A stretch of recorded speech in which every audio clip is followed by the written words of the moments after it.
नमस्कार दोस्तों, MS class में आप लोग का स्वागत है और तहे दिल से स्वागत। आई होप है कि आप लोग अच्छे होंगे और सही सलामत होंगे। आज का वीडियो उन स्टूडेंट के लिए है जो लखनऊ यूनिवर्सिटी या किसी भी यूनिवर्सिटी या उसके एफिलिएटेड कॉलेज में जो है एलएलबी कर रहे हैं परमानेंट टाइम में, चाहे 3 ईयर्स या 5 ईयर्स। जिस भी जो है कोर्स में, जिस भी सेमेस्टर में अगर जो है ये एविडेंस लॉ है, एविडेंस लॉ मतलब एविडेंस एक्ट, तो आप लोगों के लिए ये सेशन बहुत ही इंपॉर्टेंट, बहुत ही हेल्पफुल होने वाला है। अगर आप आगे पीसीएसजे की तैयारी करें तब भी आप लोग के लिए ये हेल्पफुल होने ही वाला है, क्योंकि मैं इसमें आपको पढ़ाऊंगा जो एविडेंस लॉ के जो है सेकंड पार्ट है, उसमें से जैसे आप लोगों के टॉप जो है, जो मोस्ट इंपॉर्टेंट क्वेश्चन है, करीबन 7 से 8 9 जो भी हो सकता है वो मैं आपको पढ़ाऊंगा। आपको लास्ट तक देखना, अच्छे तरीके से बने रहना, तभी आपको पूरी जानकारी मिल पाएगी। एक ही वीडियो में करीबन आपको टाइम देना पड़ेगा 1 से 1.5 घंटा मेरे भाई। हाँ, इतना टाइम दे देंगे तो आपका जो है पूरा एविडेंस जो है मोस्ट इंपॉर्टेंट क्वेश्चन आप लोग के जो है फुल डिटेल वाइज आपके ख़त्म हो जाएंगे। आपको टाइम देना ही पड़ेगा, क्योंकि अगर आप जो है पार्ट वाइज देखना चाहते हैं तो पार्ट वाइज मेरे चैनल पे पड़ा हुआ जा करके देख लीजिए। लेकिन आप एक जगह पर पूरा पा जा रहे हैं, सेपरेट पा जा रहे हैं, तो कितनी अच्छी बात है। तो ये मैराथन क्लासेस है, अब मैं शुरू कर रहा हूँ, क्योंकि आप जितने भी लखनऊ यूनिवर्सिटी या जो है गोरखपुर यूनिवर्सिटी के जो स्टूडेंट है या उसके एफिलिएटेड कॉलेज के, उनके एग्ज़ाम आने वाले हैं, सेमेस्टर एग्ज़ाम। तो वो बच्चों की जैसे ही नीड्स होती है, मैं जैसे जो है नेक्स्ट ईयर अपलोड किया था वैसे ही अब की बार भी अपलोड कर रहा हूँ। ठीक, तो चलिए अब स्टार्ट करते हैं। तो सबसे पहला टॉपिक है, सबसे पहला इंपॉर्टेंट क्या है हम लोग पढ़ेंगे इसे, जो है साक्ष्य और प्रक्रियात्मक और अधिष्ठायी कानून के साथ इसका संबंध। मतलब इसका इंग्लिश होता है एविडेंस इट्स जो है आप लोग का जो है relationship with the substantive and procedure law. इसे हम लोग पढ़ेंगे, इसका इंग्लिश यही होता है।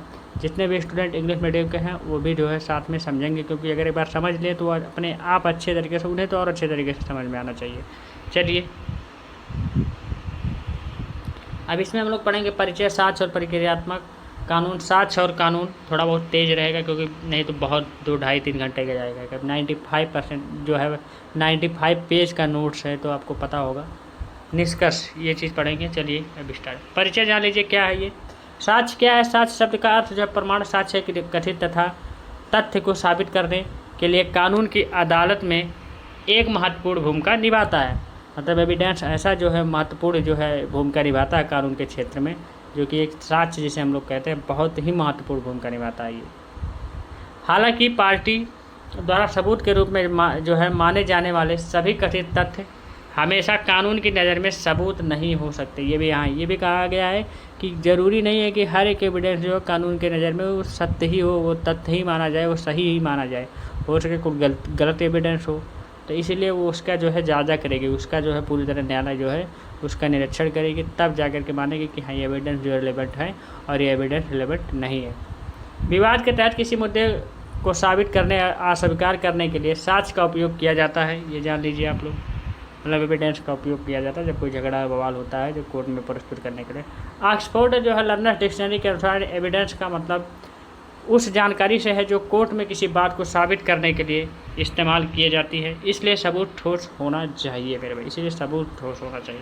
1872 के भारतीय साक्ष्य अधिनियम के अनुसार साक्ष्य का अर्थ है, इसमें शामिल है जांच के तहत तथ्य के मामले के संबंध में अदालत गवाहों द्वारा उसके सामने किए जाने वाले सभी बयानों की अनुमति या आवश्यकता है मेरे भाई। जितने भी जो है गवाह होंगे, अगर कोई भी क्राइम कुछ हुआ तो कोर्ट में जितने भी लोग पेश हुए तो उनके गवाह को रिकॉर्ड करना ही एविडेंस है मेरे भाई। वही एविडेंस मतलब वही एविडेंस, तो साक्ष्य जरूरी है।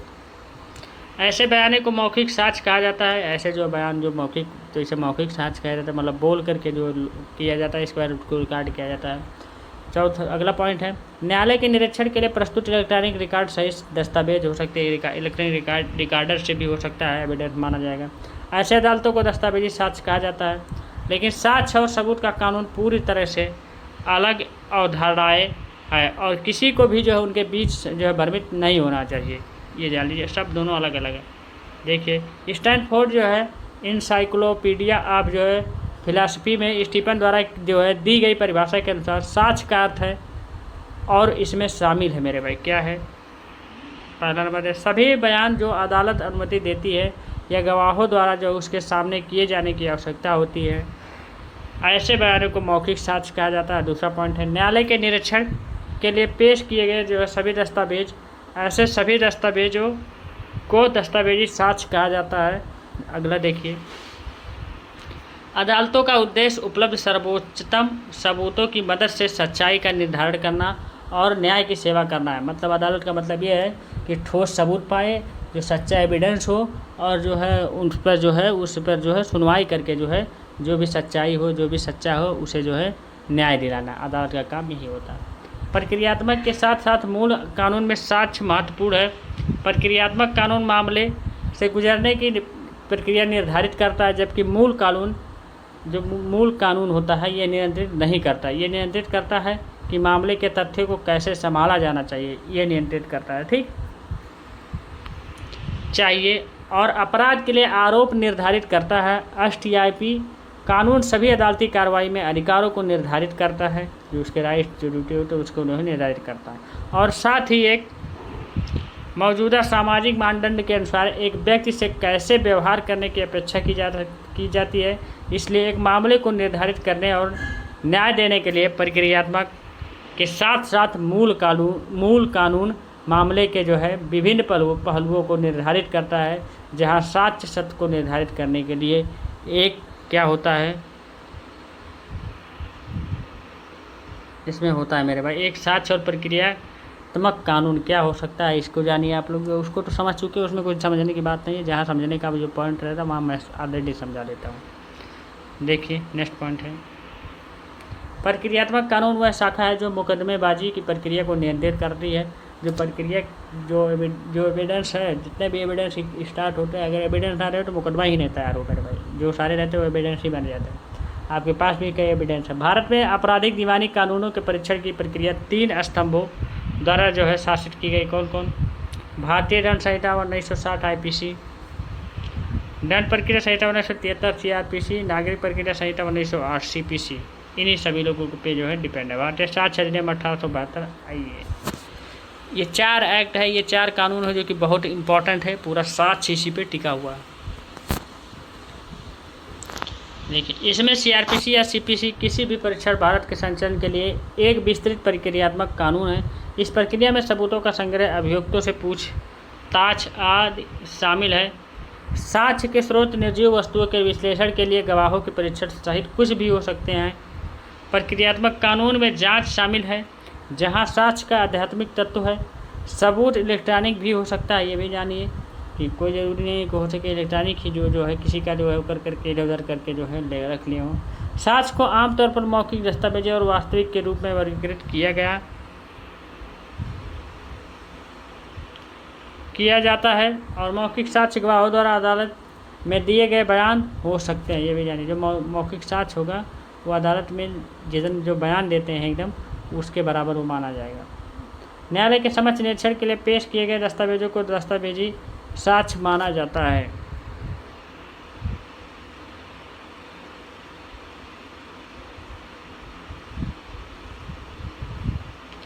आगे देखिए, पेश की गई वस्तुओं की वास्तविक साक्ष्य है सही निष्कर्ष पर पहुंचने के लिए, और मामले की सीमा के आधार पर तीनों साक्ष्य अदालत में पेश किए जा सकते हैं, जैसे कि ईमेल, पार्ट। नेक्स्ट है, सबूत कानून की अदालत के सामने कथित तथ्य साबित करने या खारिज करने के उद्देश्य से होते हैं। ये भी जानिए। पहले ये पॉइंट वाइज करके आप लोग लिखिए, 1 नंबर 2 नंबर 3 तब और अच्छा लिखिएगा, सुंदर दिखेगा। भारत में साक्ष्य का उत्पादन भारतीय साक्ष्य अधिनियम 1872 द्वारा नियंत्रित किया जाता है।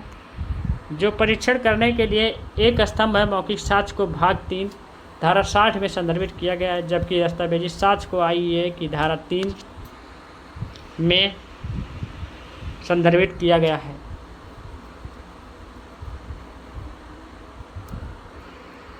इस खंड में अधिनियम में संशोधन के बाद इलेक्ट्रॉनिक रिकॉर्ड भी शामिल है। हालांकि सबूत के प्रकार सीधे साक्ष्य अधिनियम में संदर्भित होते हैं। CRPC की जो है अध्याय जो है 23 भाग A और भाग B 5 में गवाहों के परीक्षण के लिए रिकॉर्डिंग साक्ष्य और कमीशन के तरीके से भी संबंधित है मेरे भाई, ये भी जानिए। तो आपके रिकॉर्डिंग फॉर्म में भी जो है आपके मोबाइल जो उसमें आ जाएगा, तब भी एविडेंस माना जाएगा। क्रमशः कार्रवाई के दौरान पीड़ित और अभियुक्त द्वारा जो है दिया गया बयान अदालत के समक्ष जो है साबित करने या खारिज करने के लिए साक्ष्य के उत्पादन के लिए हिस्से के रूप में अत्यंत महत्वपूर्ण भूमिका निभाता है, ये भी जानिए। और आगे देखिए, लिखित जो है बयान, ऑडियो वीडियो रिकॉर्डिंग, इस तरह के फोटोग्राफ, किसी भी प्रकार के डिजिटल मीडिया आदि किसी कार्रवाई का विषय वस्तु से संबंधित सामग्री के संदर्भ में साक्ष्य होता है। ये जितने भी इससे रिलेटेड होते हैं सब जो एविडेंस होता है। इसलिए अदालत की कार्रवाई के साथ साथ परीक्षण के दौरान साक्ष्य एक महत्वपूर्ण भूमिका निभाता है। एविडेंस ही मेन होता है मेरे भाई। एविडेंस अगर ना रहे तो कैसे प्रूफ कि आप जो है एक टीचर है, आप स्टूडेंट है, आप क्या है, आप किसके लड़के किसके नहीं, आप कौन सा डिग्री कर रही है, एविडेंस ही ले रहे हैं मेरे भाई। एक जो है आप रिजल्ट ले रहे हैं वो एविडेंस ही। साक्ष्य और मूल कानून, मुकदमे में संचालन के बाद जो है मामले की प्रकृति के निर्धारित करने वाले मामले को निपटाने के लिए मूल कानून में साक्ष्य का उपयोग किया जाता है। तत्व अर्थात मामले के सार को मूल कानून द्वारा परिभाषित किया गया है। एक बार साक्ष्य की सुनवाई अभियोजन पक्ष द्वारा जो है प्रस्तुत की जाती है और अपनी स्वयं की जांच के माध्यम से भव्य जूरी वोट से जो है कि क्या मामले को खारिज कर दिया जाना चाहिए या अभियोग लगा करके जो है पूरी तरह जो अभियोग लगाना चाहिए। ये दोनों में से जो है कुछ पूछ रहे हैं। लेकिन दोषी साबित होने तक जो है संदिग्ध निर्दोष है और आपको लगाने का निर्णय काफ़ी हद तक दंडित है, खिलाफ सबूतों पर जो है तय किया गया है।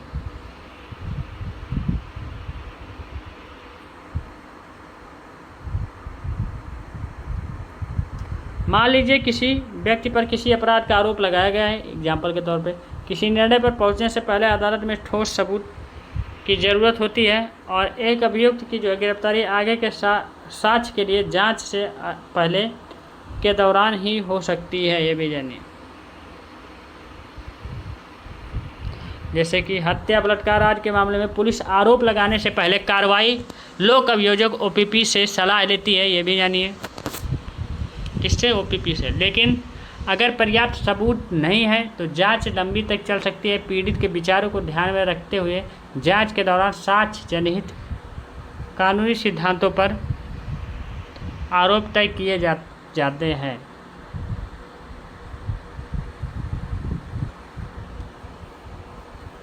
अब आगे देखिए, निष्कर्ष एक यहाँ इसका क्या निकल रहा है, तो सारे का निष्कर्ष निकल रहा है कि सबूत के बिना मुकदमे का संचालन करना और मामले का फैसला जो है करना मुश्किल है मेरे भाई। ये बिना सबूत बिना एविडेंस के कहाँ पर मुकदमा दायर ही नहीं होगा तो उसमें कहाँ सुनवाई होगी। विवाद के तहत कथित तथ्य या मुद्दे को जो है साबित करना या खारिज करना, अभियुक्त को दोषी गैर दोषी साबित करना असंभव है। इसलिए मुकदमे के दौरान हर चरण में साक्ष्य एक महत्वपूर्ण भूमिका निभाता है।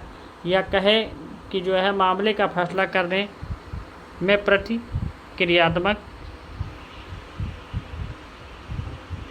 कानून में साक्ष्य का उपयोग किया या दस्तावेजों के निरीक्षण इलेक्ट्रॉनिक साक्ष्य को सहेजने आदि में किया जाता है। मूल कानून में साक्ष्य का उपयोग संदिग्ध के खिलाफ आरोप लगाने में किया जाता है और कोर्ट में सुनवाई के दौरान सबूतों को छेड़छाड़ भी हो सकती है। सबूत जो इधर उधर होगा वो भी छेड़छाड़ इधर हो सकता है। उसके लिए जो अभियोजकों को अदालत को समझना पड़ता है। जो अभियोजक होता है उसे अदालत में उसका केस लगेगा उसे समझना पड़ता है, उसके बारे में जानना पड़ता है कि कौन सा चीज़ कहाँ पर होगा। और इसके बाद कह रहा है कि विचार से जो है बाहर भी किया जा सकता है। अगर उस आपके विचार से बाहर अगर आप लोग समझ रहे हैं तब भी जो एविडेंस देना पड़ेगा। अब हम लोग पढ़ेंगे नेक्स्ट, जैसे हम लोग भारतीय साक्ष्य अधिनियम के तहत जो है परिभाषा डिफिनीशन हम लोग पढ़ेंगे, जिसकी डिफिनीशन बहुत इंपॉर्टेंट है, बहुत ही इंपॉर्टेंट है मेरे भाई। तो इसे अच्छे तरीके से बढ़िया तरीके से देखिए। साक्ष्य अधिनियम 1872 की धारा 3 के अनुसार साक्ष्य अर्थ और इसमें जो है शामिल है ऐसे सभी बयान जिनकी अदालत जो है अनुमति देती है या जांच के तहत जो है तथ्य के मामलों के संबंध में गवाहों द्वारा उसके सामने प्रस्तुत करने की आवश्यकता होती है, जो अदालत होती है। इन कथनों को मौखिक साक्ष्य कहा जाता है।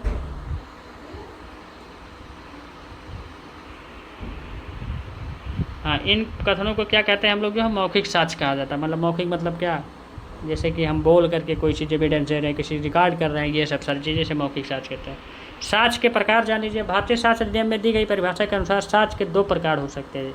मतलब नंबर फर्स्ट है मौखिक साक्ष्य और दूसरा है दस्तावेजी, जैसे हम लोग का प्रमाण पत्र, मतलब लिख करके किसी को साक्ष्य एविडेंस देना या किसी को बोल करके, ये 2 प्रकार के एविडेंस होते हैं। ये ध्यान दिया जाना चाहिए कि साक्ष्य मौखिक और दस्तावेजी दोनों हो सकते हैं और इलेक्ट्रॉनिक रिकॉर्ड को सबूत के रूप में अदालत में प्रस्तुत किया जा सकता है। देखिए इलेक्ट्रॉनिक रूप को इलेक्ट्रॉनिक जैसे व्हाट्सएप पर कोई रिकॉर्ड ये सब सारी चीज़ें या बात कभी किसी से किए तो उसे भी आप रिकॉर्डिंग के तौर पर वहाँ जो है अपने जो है इलेक्ट्रॉनिक मीडिया के थ्रू जो है जज के पास पहुँचा सकते हैं, जिसका अर्थ है कि जो है आपराधिक मामलों में भी इलेक्ट्रॉनिक रिकॉर्ड के माध्यम से साक्ष्य जो है प्रस्तुत किया जा सकता है। इसमें वीडियो कॉन्फ्रेंस शामिल होगा। मौखिक और दस्तावेजी साक्ष्य को 2 श्रेणियों में विभाजित किया जा सकता है, जैसे हम लोग कहते हैं प्रत्यक्ष या प्राथमिक या अप्रत्यक्ष या अपवाह का माध्यमिक। ये 2 प्रकार हो सकते हैं, याद रखिएगा 2 प्रकार मत भूलिएगा। काइंड्स जो है बहुत इंपॉर्टेंट है मेरे भाई। वास्तविक या भौतिक साक्ष्य की एक श्रेणी भी है जो अदालत के निरीक्षण के लिए भौतिक वस्तुओं जैसे कि चोरी वस्तु या अपराध के हथियार द्वारा आपूर्ति की जाती है। मौखिक साक्ष्य जानिए। मौखिक साक्ष्य उस साक्ष्य को प्रस्तुत करता है जो मुख्य रूप से जो है मुंह से बोले गए जो है शब्द होते हैं। ये बिना किसी दस्तावेजी जो है साक्ष्य के समर्थन के साबित करने के लिए पर्याप्त है, बशर्ते कि इसकी विश्वसनीयता हो या ना हो कोई कंफर्म नहीं है। आगे देखिए, प्राथमिक मौखिक साक्ष्य वह साक्ष्य होता है जिसे किसी गवाह की जो है इंद्रियों द्वारा व्यक्तिगत जो है रूप से सुना या देखा या एकत्र किया गया हो। इसे भारतीय साक्ष्य अधिनियम की धारा 60 के द्वारा जो परिभाषित प्रत्यक्ष या साक्ष्य कहा जाता है। ठीक, धारा नंबर सेक्शन 60 के तहत जिसे प्रत्यक्ष या प्रत्यक्ष साक्ष्य कहा जाता है, परिभाषित या प्रत्यक्ष साक्ष्य कहा जाता है। नेक्स्ट देख लीजिए, आप लोग का पॉइंट है अप्रत्यक्ष या सुनी सुनाई गवाही आमतौर पर कानून की अदालत में स्वीकार नहीं होती है। जो सुनी सुनी गवाही होती है क्योंकि तथ्यों के रिपोर्ट करने वाला व्यक्ति मामलों में तथ्यों का वास्तविक गवाह नहीं होता है, ये भी जानिए। हालांकि सुनवाई के सबूत के मामले में कुछ अपवाद हैं जहां यह कानून भी अदालत में स्वीकार है। भारतीय साक्ष्य अधिनियम की धारा 132 और 133 में सुनी हुई जो है सुनाई बातों के असाधारण मामले बताए गए हैं।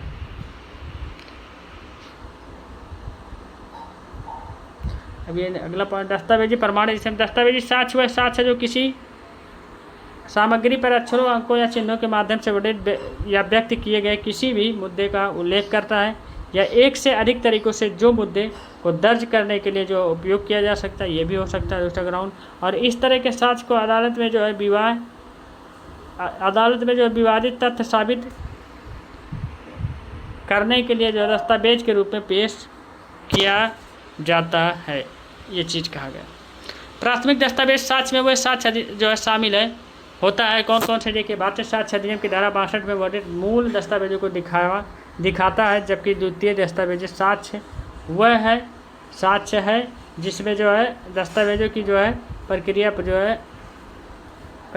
जो है शामिल होती है, जिन्हें हम लोग कहते हैं कुछ परिस्थितियों में अदालत में पेश किया जा सकता है। ये जैसा कि जो है धारा 63 जो है में उल्लेख किया गया है कि भारतीय साक्ष्य अधिनियम की धारा 65 के बारे में सारी चीज़ें पता है उन्हें। प्रत्यक्ष है जो है प्राथमिक साक्ष्य का जो है प्रत्यक्ष साक्ष्य को मामले में निर्णय के लिए आवश्यक सबसे महत्वपूर्ण साक्ष्य के रूप में स्वीकार किया जाता है। आप जो है प्रत्यक्ष साक्ष्य प्रत्यक्ष रूप से जो है किसी साक्ष्य को प्रमाणित करता है या तथ्य, ये सब सारी चीज़ें हैं। साक्ष्य अधिनियम रूप से जो है किसी तथ्य को प्रमाणित करता है या तथ्य को उसके गुणों से अस्वीकृति करता है। प्रत्यक्ष साक्ष्य के मामले में तथ्य से संबंधित कोई कारण बताए बिना किसी विशेष तथ्य को सीधे स्वीकार कर लिया जाता है। किसी को जो है दिए गए दृष्टांत को इंगित करने की जो है आवश्यकता नहीं है, क्योंकि कानून की अदालत में गवाह द्वारा दिया गया साक्ष्य जो प्रत्यक्ष साक्ष्य है जो अपराध को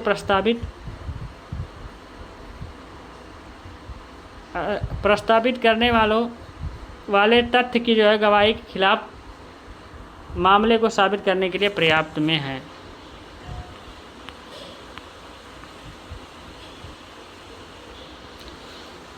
साक्ष्य ही कई बार कानून की अदालत में प्रत्यक्ष साक्ष्य को बनाए रखने में सर्वोच्चतम साक्ष्य का नियम एक महत्वपूर्ण भूमिका निभाता है, ये भी जानिए।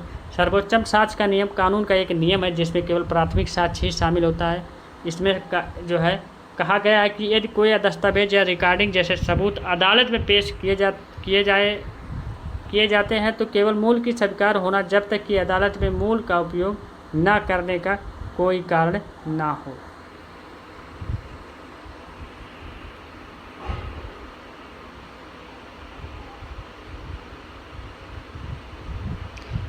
देखिए अप्रत्यक्ष प्रमाण जान लीजिए। अप्रत्यक्ष प्रमाण साक्ष्य वह साक्ष्य होता है जो प्रसंगत तथ्यों को अन्य तथ्यों को देकर जो है जो कि अप्रत्यक्ष साक्ष्य होते हैं और बाद में मुद्दे के लिए जो है उनकी प्रासंगिकता को साबित करता है। बाद में जो उस मुद्दे को लेकर के जो है उनकी जो है एबिलिटी उनकी योग्यता को जो साबित किया जाता है। कटौती जो निकाली जा सकती है और वह अन्य तथ्यों की एक श्रृंखला को प्रसंगत तथ्यों से जोड़कर ऐसे सबूतों से निकाली जा सकती है। यह अप्रत्यक्ष तथ्य प्रसंगत तथ्यों से संबंधित होने चाहिए और इसका जो है कारण और प्रभाव संबंध होना चाहिए। प्रत्यक्ष प्रमाण का उपयोग दो अर्थों में किया जाता है। अफवाह सबूत के खिलाफ हो, दो चीज़ों में। नंबर 1 का नहीं है, अफवाह जो है सबूत के खिलाफ हो जब तब किया जाता है। इस विरोध के अनुसार जो है प्रत्यक्ष साक्ष्य एक तथ्य द्वारा दिया गया साक्ष्य है जिसे साक्षी ने जो है अपनी इंद्रियों से महसूस किया है और गवाह द्वारा आयोजित एक राय है, जबकि जो है सुनी सुनाई साक्ष्य इस बात का प्रमाण है कि किसी अन्य व्यक्ति ने गवाह को देखा या जो है सुना है। मेरे भाई ऐसा जो है प्रभाव है, ऐसा एविडेंस माना जाता है कि कोई व्यक्ति ने जो किसी क्राइम को जो है करते हुए देखा और सुना है। इस अंतर को भारतीय साक्ष्य अधिनियम की धारा 60 में देखा जा सकता है, जैसे कि सीधे शब्द का प्रयोग सुनवाई शब्द के विपरीत किया जाता है। परिस्थिति जन्य साक्ष्य के विपरीत मेरे भाई प्रत्यक्ष साक्ष्य वह साक्ष्य जो स्पष्ट रूप से जो है प्रश्न में बहुत ही मुद्दे पर जाता है और जो यदि माना जाता है तो किसी भी तर्क से मदद की अदालत के बिना प्रश्न में तथ्य को साबित करेगा। उदाहरण के लिए जो है सबूत जैसे कि हत्या के संबंधी गवाह की गवाही जवाब परिस्थितिज साक्ष्य प्रश्न में मुद्दे को साबित नहीं करेगा, ये चीज़ें दिया गया है। और अगला देखिए, लेकिन ये केवल अनुमान या तर्क से जो है बिंदु का पता लगता है। जो अनुमान होता है जो तर्क होता है उसी से पता चल जाता है उस बिंदु का। ठीक, इसके एग्जाम्पल देख लीजिए। जैसे कि उदाहरण के लिए इस तथ्य का सबूत कि एक व्यक्ति का मकसद किसी अन्य व्यक्ति की हत्या करना था, मतलब एक व्यक्ति था और एक व्यक्ति था, जैसे ए था और बी। तो ए जो है ने जो है इसे कहा गया कि मकसद किसी अन्य व्यक्ति का मतलब किसी अन्य व्यक्ति को जो है मारने की कोशिश में था कि मतलब उसकी हत्या ही कर दिया है। समय उस व्यक्ति को जो है कटार के साथ जो है हत्या किए गए व्यक्ति के स्थान की ओर जाते हुए देखा गया था और कुछ ही समय बाद वहाँ से लौटते हुए देखा गया था कि खून से जो है सने कपड़ों में बहुत जगह अप्रत्यक्ष या प्रतिष्ठिजन साक्ष्य जो है कहा जाएगा। ये चीज़ें थी मेरे भाई। प्रत्यक्ष और परिस्थितिकी साक्ष्य के बीच अंतर जाने। धारा 5 के जो है अनुसार भारतीय साक्ष्य अधिनियम के तहत विवाद में जो है तथ्यों के अस्तित्व या गैर अस्तित्व और अधिनियम द्वारा प्रासंगिक माने जाने वाले ऐसे जो है अन्य तथ्यों के अस्तित्व या गैर अस्तित्व के एक अदालती कार्रवाई में साक्ष्य प्रस्तुत किया जा सकता है। मतलब गैर अदालती या अदालती हो जो भी हो तो उसके जो है प्रस्तुत जो उसके साथ में जो है उसे दिया जाएगा साक्ष्य के रूप में। यदि प्रस्तुत साक्ष्य किसी तथ्य के अस्तित्व या गैर अस्तित्व से सीधे संबंधित है तो साक्ष्य को प्रत्यक्ष माना जाएगा, लेकिन यदि साक्ष्य केवल एक प्रासंगिक तथ्य के अस्तित्व या गैर अस्तित्व से संबंधित है तो उसे अप्रत्यक्ष माना जाएगा। सिंपल सी बात। यह परिस्थितिजन्य साक्ष्य हालांकि इस खंड द्वारा समझे जाने वाले प्रत्यक्ष साक्ष्य को जो है भ्रमित नहीं होना चाहिए, जैसा कि भारतीय साक्ष्य अधिनियम की धारा 60 में परिभाषित किया गया है। धारा 60 के अनुसार जो है प्रत्यक्ष साक्ष्य शब्द का प्रयोग सुनाई साक्ष्य के विपरीत किया जाता है, न कि जो परिस्थिति जन्य साक्ष्य के विपरीत और इस प्रकार धारा के अनुसार। ठीक, पर जो परिस्थिति जन्य साक्ष्य द्वारा जो प्रमाण जो है स्थापित करने के लिए 4 बातों की आवश्यकता होती है। नंबर 1, 2, 3 और 4। ये 4 बातों को याद रखिएगा, तभी आपको जो है कोई कहीं पर भी जो है उसे जो है प्रस्तुत कर सकते हैं। सभी तथ्य सिद्धांत के अनुरूप होने चाहिए, जो भी तथ्य जो भी चीज़ें वहाँ लिखी गई हो, और जिन परिस्थितियों से सिद्धांत के लिए निष्कर्ष निकाला गया हो और उन्हें पूरी तरह से जो स्थापित किया जाना, या परिस्थिति निर्णय प्रकृति की होनी, या परिस्थितियों को केवल साबित करने के लिए प्रस्तावित सिद्धांत का मतलब और साबित करना चाहिए, ये चीज़ कहा गया इसमें। और कहा गया किसी अन्य सिद्धांत का मनोरंजन नहीं करना चाहिए, किसी अन्य सिद्धांत का मनोरंजन नहीं करना चाहिए, इसमें ये बताइए। एक सिद्धांत को साबित करने के लिए जो है प्रत्यक्ष और परिस्थितिजन्य दोनों साक्ष्य या उपयोग करने की जो है सिफारिश कर जाते हैं कि जो है कानून की अदालत में विचाराधीन है, और कोई भी सिद्धांत किसी भी मामले में कानून के दोनों नियमों का उपयोग को रोकता नहीं है। ये भी है मेरे भाई, तो ये बहुत इंपॉर्टेंट है, आपको समझ में आ रहा होगा मुझे। और इसलिए भी कि जो परिस्थितिजन्य और प्रत्यक्ष साक्ष्य दोनों की जो है शक्तियों का उपयोग करने से बेईमानी पार्टियों को गवाहों और गवाह के किसी अन्य मध्य से छेड़छाड़ करने से रोकने में जो है काफ़ी प्रभाव पड़ सकता है।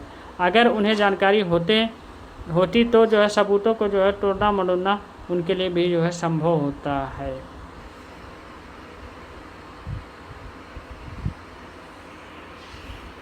अब इसका निष्कर्ष निकल रहा दूसरे क्वेश्चन का, साक्ष्य केवल वह जो है सब कुछ है जो प्रस्तुत करने की सच्चाई को स्वीकार करने के समझाने के लिए उपयोग किया जाता है। मतलब साक्ष्य का मतलब ये होता है जो प्रस्तुत किया जाता है जो है अदालत में, और जो है वहाँ समझाया जाता है अदालत को कि ये चीज़ ऐसे ऐसे है, ऐसे ऐसे है, फिर इसके बाद उस पर जो है अदालत जो है रिलीफ आपको देता है। बहुत अहम भूमिका। और किसी मामले के परिणाम को निर्धारित करने के लिए जो है इस प्रकार के साक्ष्य को आते हैं तो महत्वपूर्ण माना जाता है।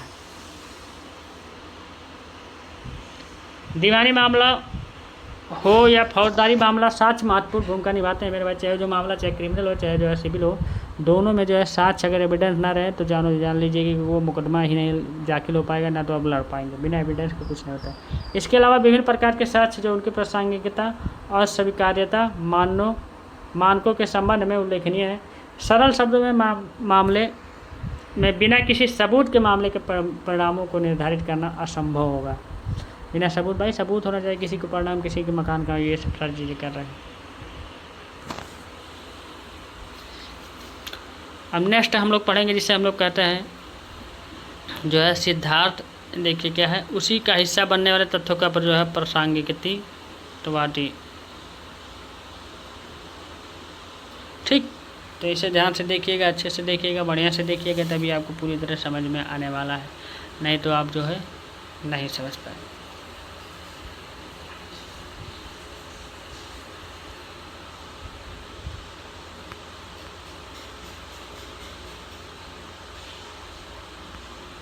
वन सेकंड भाई, 1 सेकंड बस।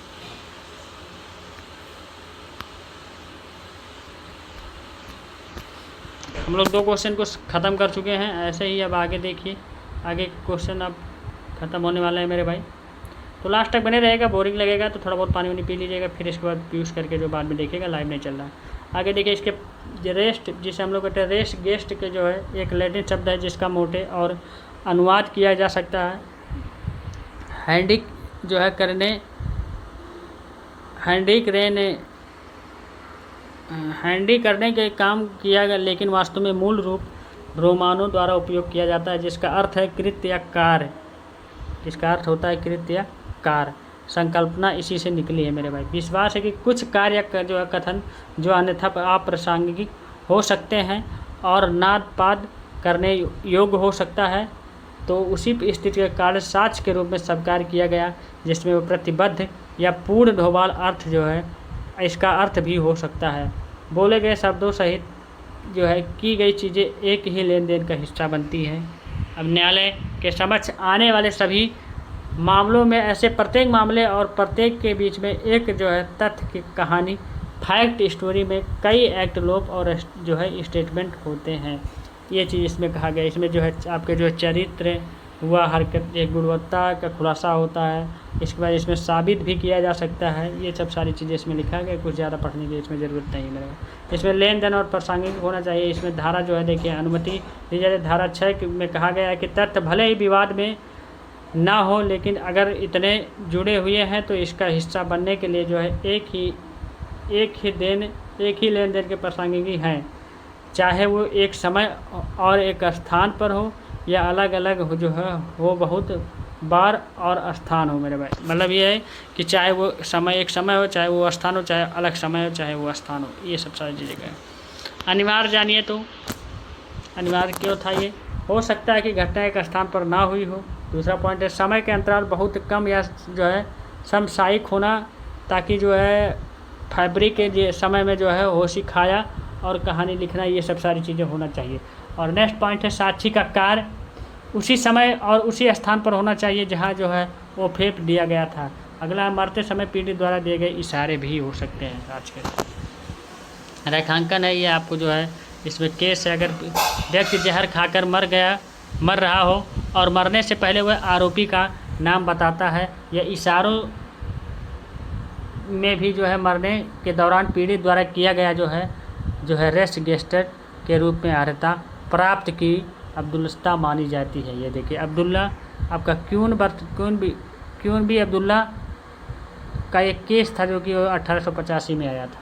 ये इसमें ये सब सारी चीज़ें कही गई थी। इस केस को आप लोग पढ़ लीजिएगा। जिसे ये हम लोग पढ़ रहे हैं मेरे भाई, जिसे हम लोग कहते हैं बहुत ही इम्पोर्टेंट है, बहुत इम्पोर्टेंट टॉपिक है, जिसे हम लोग कहते हैं doctrine of the rest gesture, जिसे 6, 7, 8, 9 सेक्शन में है।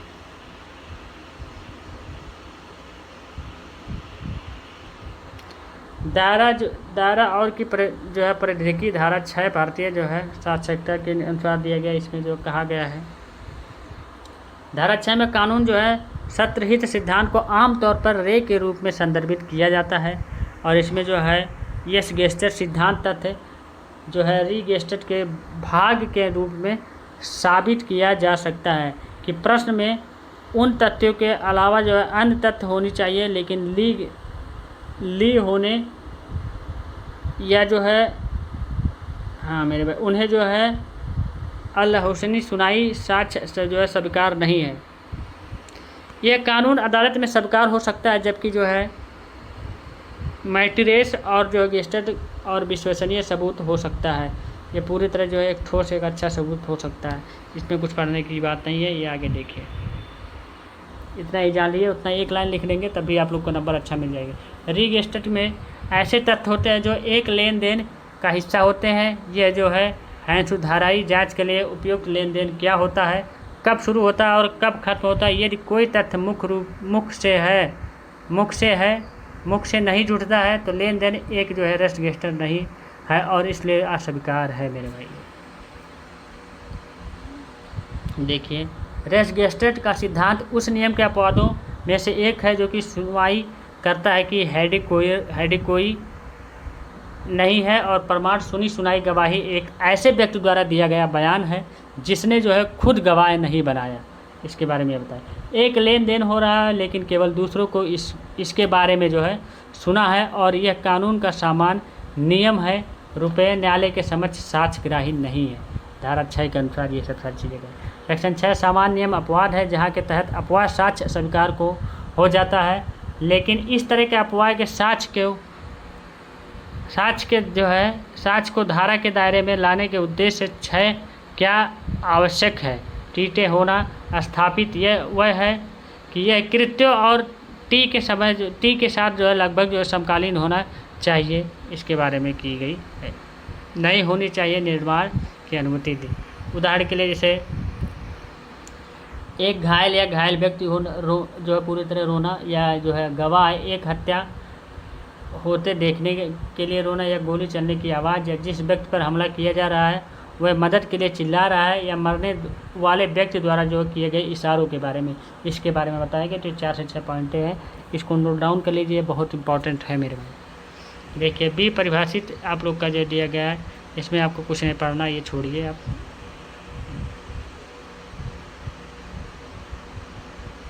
ये भी नहीं है मेरे भाई, स्थान निकटता होना चाहिए। स्थान के पारदर्शिकन सीमाओं के अनुसार कोई सीमा नहीं लगाई जा सकती है जिसमें जो है लेन देन होना चाहिए। गठित होना, एक कमरे में भी एक स्थान पर अचानक झगड़ा, गोली मारने या जो है छुरा जो है घोंपने की घटनाएं हो सकती है।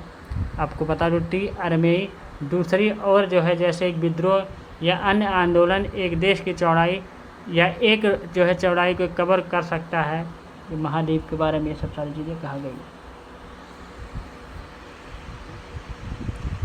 ये भी आगे ही भी आपको इसमें समझने की कोई दिक्कत, शायद सेक्शन नंबर 6 तो पढ़ा ही दिया था। समय की अवधि में कोई एकरूपता मौजूद नहीं है। जिस पर लेन देन उचित रूप में आयोजित किया जाएगा वो जो पूर्व झुकाव होगा, और कार्य या लेन देन में कुछ समय में पूरा हो सकता है, या वहाँ के जो है कनेक्टिविटी जो है सर्जिकल हैंडी उदाहरण या कुछ जो है दिनों या हफ्तों के महीने तक जो है बढ़ सकता है। ये सब सारी चीज़ें इसमें कहा गई है। कार्रवाई की निरंतरता होनी चाहिए। जो कार्रवाई होगी वो निरंतरता के रूप में होनी चाहिए, जो कि मतलब डेली होना चाहिए, निकटतम बेस पे। इसमें कुछ कहने की बात नहीं। उद्देश्य इसका समुदाय उद्देश्य क्या होना चाहिए, जो ये आपको बता दूं, शर्त पर किसी जो है व्यक्ति द्वारा दिए गए जो है बयान की स्वीकार्यता के लिए घटना दृश्य जो है समय की निकटता, थाना निकटता और कार्रवाई की निरंतरता, टीओपी अभिव्यक्ति आवश्यक रूप से समय की निकटता को उतना ही सुझाव नहीं देता है जिनका जो है जितना ही की जो है कार्रवाई और उद्देश्य का जो है कन्फ्यूजन या कनक्यूलर पर जो है अल्पसंख्यक होना चाहिए। ये सब सारी चीज़ें। रविंद्रनाथ जो है मूर्ति नायडू भी डब्ल्यू राजस्थान बंगाल के बारे में कहा गया था, इस केस पे था। इस केस को आप पढ़ लीजिएगा, यहाँ दिया गया, इसकी चार्ट लेके पढ़ लीजिए, नोट डाउन करिए।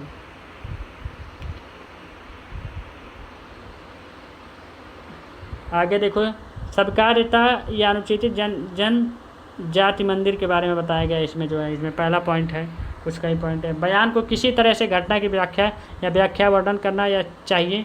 और अगला पॉइंट है, बयान सहज जो है सामयिक होना चाहिए, लेकिन एक पूर्ण का मात्र वर्णन नहीं होना चाहिए। इसके बारे में बताया गया। नेक्स्ट पॉइंट जो है, बयान या तो लेन देन में भाग लेने वाले किसी व्यक्ति द्वारा किया जाना चाहिए, या लेन देन के स्वयं गवाह हो, या आप लोग जो बता दो बाई गए स्टैंडर्ड द्वारा दिया गया बयान केवल तभी प्रासंगिक होगा जब यह जो है दिखावा गया हो कि जो है उपस्थिति घाटी जो है घटना के तहत जो है घटित होने का समय और वही देखा। ये सब सारी चीज़ें इसमें बताई गई। ठीक मेरे भाई, तो बने रहिएगा अच्छे तरीके से। 1 सेकंड पानी पी लो थोड़ा, मतलब करीबन ऐसे बोल रहा हूँ।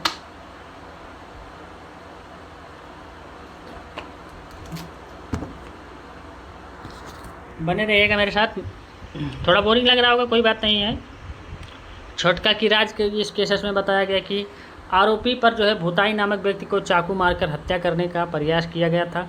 मृतक टी ले रहा जो है थैया और जो है छोटका वहां आया और भूताई को चाकू मारकर घायल कर दिया गया। मृतक का शव खुले में गिरा था। नाली जहां से इसे उठाया गया था और कच्चे तख्ते पर रखा गया था, और वह बहुत से लोग वहां आए। उस समय जो है द अभियोजन जो पक्ष की गवाह किरण वाला जो है गहराई और में से एक द्वारा बताया गया, मतलब उसमें से जितने भी लोग जुड़े थे उसमें से एक के द्वारा बताया गया कि ये सब सारी चीज़ें हुई थी। यही सब था। इस केस को थोड़ा इतना ही पढ़ लीजिएगा, ज़रूरी नहीं है ज़्यादा। देखिए रिफिल क्या होता है, ये रिलीफ जिसे हम लोग कहते हैं। मुख्य विषय से संबंधित सभी साक्ष्य प्रासंगिक और एक ही जो है पीए से संबंधित होने चाहिए। टी का सौदा टी से जो है आलम बाढ़ इतनी जो है अविवक्षित रूप से जुड़ी हो सकती है कि एक सबूत जरूरी है दूसरे को साबित करना। मेरे भाई ये चीज़ इसमें कह रहा है कि जो भी हो कि दूसरा एक सबूत ही जो है ज़रूरी है जो दूसरे को साबित कर सकता है। अगर विदाउट सबूत विदाउट एविडेंस किसी दूसरे के बारे में जो इसने अपराध किया है कि नहीं किया है, आप लोग नहीं जो है रिलीफ नहीं मिल सकता आपको, ना तो आप जो है छुड़वा सकते हो उस व्यक्ति को। टीके के लिए तहत साज के जो है प्रवेश रेस गेस्ट होना चाहिए, इसके बारे में बताया गया। इसमें भी आप लोग सबसे पहले न्यायाधीश को जो है उन परिस्थितियों को ध्यान में रखना चाहिए जिनमें विशेष कथन उसकी संतुष्टि के लिए किया गया था कि घटना असामान्य शुरुआत या व्यर्थस्थ के रूप में जो है धीयस वह था। मेरे भाई पूरी तरह से पीड़ित पर हावी जो है होने का विचार, ताकि उनका ध्यान उस घटना की एक सहज प्रतिक्रिया थी और तर्कपूर्ण चिंतन के लिए जो है वास्तविक अवसर नहीं दिया गया। और विचार विमर्श जो है द्वितीय कथन इतना निकट सहयोगी होना चाहिए कि जो है इस घटना को साथ जितने भी बयान हो, मतलब जो भी कथन हो जो भी दूसरा एविडेंस के रूप में हो तो वो बहुत निकटतम होना चाहिए कि जो भी एविडेंस रिकॉर्ड हो, जो भी कथन रिकॉर्ड हो, तो उसमें वो अपना बयान रिकॉर्ड करवा सके, अपना बयान दे सके। ये सब सारी चीज़ इसमें कहा गई। तृतीय कहा गया, इस पर तृतीय भी दिया गया है, पढ़ लीजिएगा, इसमें कुछ है नहीं मेरे भाई। बयान देखिए, पहला पॉइंट इसमें 3-4 पॉइंट दिया गया है। पहला है कि मौखिक और लिखित जांच अधिनियम के संदर्भित होना, इसके बारे में बताया गया है। और दूसरा है तथ्य के रूप में एक समय में बयान काफ़ी हद तक होना जो है आप लोग का जो है सोसाइटी, और न सिर्फ की कथा अतीत, ये सब बवाल हो सकते हैं। नेक्स्ट पॉइंट है कथन और कार्य ही व्यक्ति द्वारा किया जा सकता है, या वह हो सकती हैं, या तो हैंडरी दूसरा द्वारा हो सकता है। इसके बाद यद्यपि अधिनियम के अर्थ की व्याख्या का पुष्टि करना समझना अनिवार्य है, तो घोषणा की कथित जो है मामलों की सच्चाई का परिणाम नहीं हो सकता है। कुछ मैं छोड़ रहा हूँ इसलिए क्योंकि पूरा पढ़ने से कोई मतलब नहीं है, इंपॉर्टेंट जान लीजिए। मामला जानिए, इससे जुड़ा कुछ मामले निकले गए थे, जो कि आप लोग का जो है बियासा चंद्रशेखर राव बनाम आप लोग का जो है पूर्णना सत्यनारायण का 2000 का मामला ये था। ये भी आप लोग पढ़ लीजिएगा अच्छे तरीके से, बढ़िया तरीके से, और जान लीजिए, इसका स्क्रीनशॉट ले लीजिए, इसको बता नहीं रहा हूँ। देखिए इसके बाद सुखबर्न नाम उत्तर प्रदेश जो है पीरादेश जो है या 1999 का जो है ये केस था। ये भी आप लोग देख लीजिए। जो है इसमें घायल हुआ था आदमी, जो घायल की घटना के स्थल पे ये सब सारी चीज़ें जो है ये धारा 6 के अनुसार ही है, इसको भी आप लोग ले लीजिए।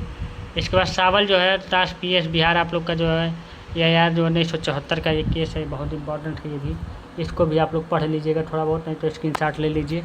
ये मैं यहाँ पढ़ाऊँगा तो काफ़ी बड़ा हो जाएगा, ठीक। ये 2-3 केस लिख देंगे आप लोग, और 2-3 पेज का वो क्वेश्चन लिख देंगे, थोड़ा बहुत डिफिनीशन उसके काइंड उसके क्या मतलब होते हैं, तो आप अच्छे नंबर ला सकते हैं। और क्वेश्चन यहाँ से पूछा जाता है। अब नेक्स्ट जो है आप लोग जो है पढ़ेंगे, नेक्स्ट क्वेश्चन है भारतीय साक्ष्य अधिनियम 1872 के तहत प्रवेश की स्वीकार्यता के कारण एडमिशन हम लोग पढ़ेंगे। जानिए, बहुत इंपॉर्टेंट टॉपिक है। शब्द अभिव्यक्त प्रवेश का अर्थ स्वेच्छा से किसी विशेष तथ्य से अस्तित्व का या सच्चाई की स्वीकृति होती है, लेकिन साक्ष्य अधिनियम के तहत प्रवेश को संकुचित अर्थ में परिभाषित किया गया है, और यह केवल मौखिक या लिखित या इलेक्ट्रॉनिक समय रूप में निहित बयान द्वारा प्रवेश से संबंधित है मेरे भाई। ये जो है इलेक्ट्रॉनिक मीडिया के अनुसार जो है किसी से मौखिक या जो है लिखित या इलेक्ट्रॉनिक के तहत जो है निहित बयान माना जा सकता है, या उसके तहत रिकॉर्ड होगा। भारतीय साक्ष्य अधिनियम 1872 की धारा 17 से 23 प्रवेश से संबंधित है। भारतीय साक्ष्य अधिनियम 1872 की धारा 17 के अनुसार एक प्रवेश एक मौखिक या दस्तावेजी या इलेक्ट्रॉनिक रूप में निहित एक बयान है, सही बात है, और जो किसी भी तथ्य या प्रासंगिक तथ्य के संदर्भ में सुझाव देता है, जो किसी भी व्यक्ति द्वारा जो है और परिस्थितियों में किया गया है, और इसमें इसके लिए उल्लेख किया गया। इसके बाद आगे न्यायिक कार्रवाई में प्रवेश एक महत्वपूर्ण भूमिका निभाता है, क्योंकि यदि एक पक्ष एक मुकदमे या किसी अन्य कार्रवाई के लिए साबित करता है कि दूसरे पक्ष ने अपना मामला स्वीकार कर लिया है, तो अदालत का जो है काम आसान हो जाता है। अगर दूसरे पक्ष ने जो अपना मामला स्वीकार कर लिया है, तो अदालत के लिए जो है उसके बारे में, उस मामले के बारे में जो है उनका आसान हो जाता है।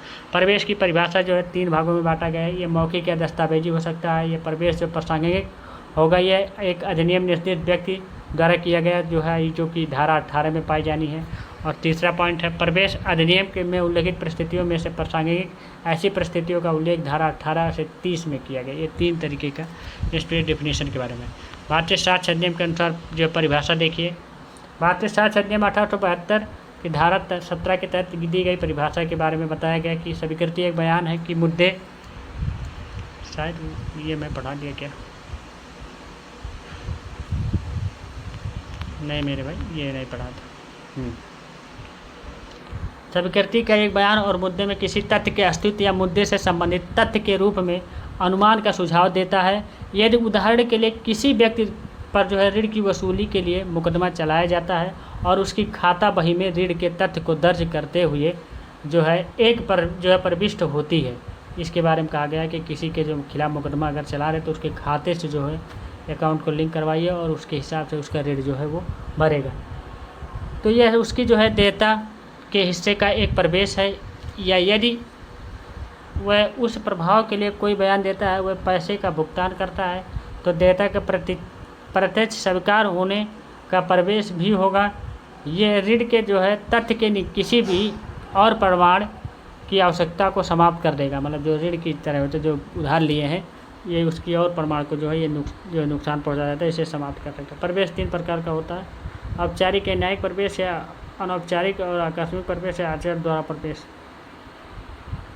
ये 3 तरह के प्रवेश होते हैं, जैसे हम लोग कहते हैं औपचारिक या न्यायिक प्रवेश। प्रवेश है जो किसी जो है पक्ष द्वारा मामले की कार्रवाई के दौरान किए गए जाते हैं। उदाहरण के लिए कार्रवाई के दौरान मजिस्ट्रेट के सामने किसी मामले में एक पक्ष द्वारा दिया गया बयान और औपचारिक या न्यायिक प्रवेश की श्रेणी में आता है मेरे भाई। मतलब क्या है कि मजिस्ट्रेट के सामने जो है एक पक्ष द्वारा दिया गया जो उस केस पे बयान, वो भी एक जो है माना जाएगा कि वो जो है क्या है, प्रवेश की जो है श्रेणी में है। जो प्रवेश अनौपचारिक प्रकृति के होते हैं और मामले के रिकॉर्ड में नहीं आते हैं, उन्हें जो है अनौपचारिक या आकस्मिक कहा जाता है। और प्रवेश उदाहरण के लिए जो हत्या के लिए अभियुक्त को चोटें आई और इलाज के दौरान उसने जो है चिकित्सक को चोट का जो है कारण बताया, उक्त स्पष्टीकरण को एक प्रवेश के रूप में माना गया है या बना गया था। जो प्रवेश किसी व्यक्ति के आचरण द्वारा किए जाते हैं उन्हें आचरण द्वारा प्रवेश कहा जाता है। जो व्यक्ति कोई भी हो भाई, किसका सम्मान करे तो आप सम्मान पाएंगे। उदाहरण के लिए है, यदि कोई व्यक्ति जो है पुलिस द्वारा अनैतिक पूछताछ के दौरान उस स्थान से भाग गया हो तो उस व्यक्ति से जो है इस आचरण की जो है आचरण प्रवेश द्वारा प्रवेश कहा जाता है। अयोध्या प्रसाद के मामले में और भवानी शंकर के मामले में भी ये सब सारी चीज़ें कहा गई है। इसको आप पढ़ लीजिएगा, इसको मैं पढ़ा नहीं रहा हूँ, देख लीजिए। हालांकि ये ज़रूरी नहीं है कि एक प्रवेश होने के लिए एक बयान उस हद तक जाना चाहिए या पर्याप्त होगा। यदि कथन किसी तथ्य को स्वीकार करता है जो कि जो है उसके दायित्व के रूप में एक अनुमान का सुझाव देता है, एक जो है एक एविडेंस, एक जो है आपके पास एक्सपीरियंस आता है। इसका दृष्टांत देखिए, का पर जो है विष द्वारा खा की मृत्यु कारित करने का आरोप है और उसने स्वीकार किया कि उसने विष खरीदा था और इस कथन से पता चलता है कि ये हत्या का दोषी है, जबकि जो है जब तक कि जो है वह यह साबित नहीं कर सकता है कि उसे जो है किसी निर्दोष उद्देश्य के लिए जहर की ज़रूरत थी। ये सब सारी चीज़ें इसमें बताएगा। अनुमान स्पष्ट और जो है असंदिग्ध होना चाहिए। जो है चिक्कम कोटेश्वर होना, रावण बनाम आप लोग जो है बरसत आप लोग का सुब्बा राव।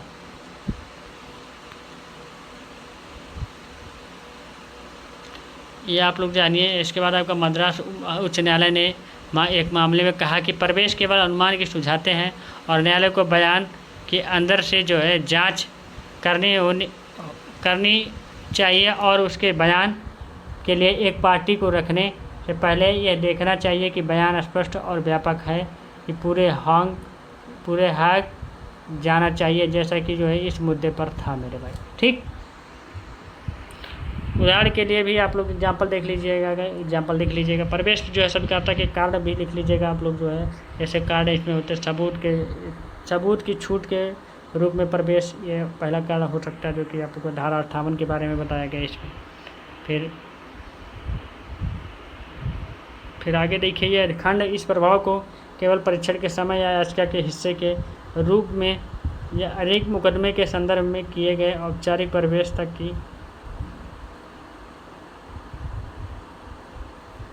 इसके बारे में बताया गया कि औपचारिक प्रवेश तक की सीमित करता है।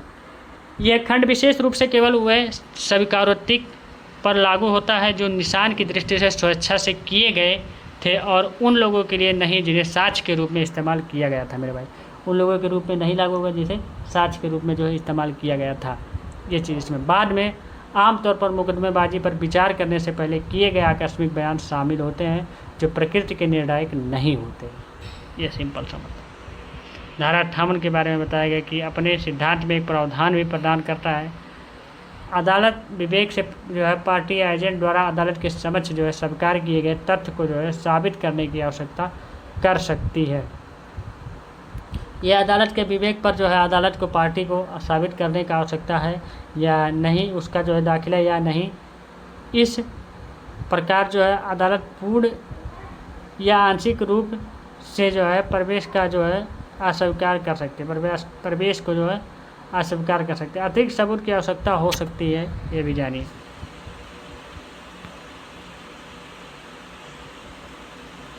अगला देखिए, दूसरा पॉइंट है इसमें, ब्याज के खिलाफ जो है बयान के रूप में प्रवेश हो सकता है। जो ब्याज हो सकते हैं उसके खिलाफ जो बयान लिया जाता है, ये सब सारी चीज़ें धारा नंबर 17 के बारे में बताया गया है। इसमें कुछ पढ़ाने की बात है, ये पॉइंट लिख लीजिएगा, कुछ अपने हिसाब से लिख दीजिएगा, नहीं तो आप यहाँ इसको जो है आप लोग स्क्रीनशॉट ले लीजिए। इसके फुल वीडियो आपके मिल जाएंगे मेरे भाई। ये मैराथन क्लासेस है तो इसमें ज़रूरी नहीं है तो आपको एक एक पॉइंट करके समझाया जाए, एक एक पॉइंट बताया जाए, क्योंकि काफ़ी बड़ा वीडियो हो जाएगा। वीडियो हो जाएगा करीबन 4 से 6 घंटा 8 घंटा, तो आप लोग के लिए दिक्कत होगी। हालांकि देखिए, स्वयं कथन और साबित करने का अपवाद भी हो सकता है, धारा 21 के तहत दिया गया। लेकिन कभी कभी किसी व्यक्ति का स्वयं का या स्वयं सेवित कथन एवं स्वयं के हित को प्रतिकूल हो जाता है और उसके खिलाफ प्रवेश के रूप में साबित हो जा सकता है। सर्वोच्च न्यायालय के शब्दों में किसी के अपने हित में किया गया कथन साक्ष्य नहीं हो सकता है, लेकिन किसी के तहत प्रतिकूल कथन वास्तव में साक्ष्य होगा माना जाएगा। ये चीज़ में विरोधाभासी बयानों के सबूत के रूप में जो है स्वीकारोत्मिक हो सकता है, ये भी कहा गया है। जिम्मेदारी में उदाहरण के लिए ए ने बी पर जो है भूमि के गलत कब्जे के लिए मुकदमा दायर किया, लेकिन भूमि के जो है कागज़ से पता चलता है कि ए के पिता सी ने बी को उस भूमि पर निवास करने का अधिकार दिया है पहले से, और भूमि पत्र में यह बयान उनकी ओर से एक स्वीकारोक्ति है, क्योंकि यह बी के खिलाफ उनके मामले का जो है खंडन करता है। लेकिन यह केवल आंशिक रूप से सच है, क्योंकि सिद्धांत यह है कि पार्टी जो है मामले के तथ्यों के बारे में अपने सभी विरोधी बयानों को साबित कर सकती है, और वह जो है पूरी तरह से आवश्यक नहीं है कि उसके मामले को असंगत कर सके। मतलब ये कह रहा है इसमें कि जितने भी पार्टी है वो अपने बयानों को सही तरीके से, विरोधी बयानों को सही तरीके से वो साबित कर दे कोर्ट में कि ये उधर वाले पार्टी वाले झूठ बोल रहे हैं, ये कर रहे हैं, वो कर रहे हैं।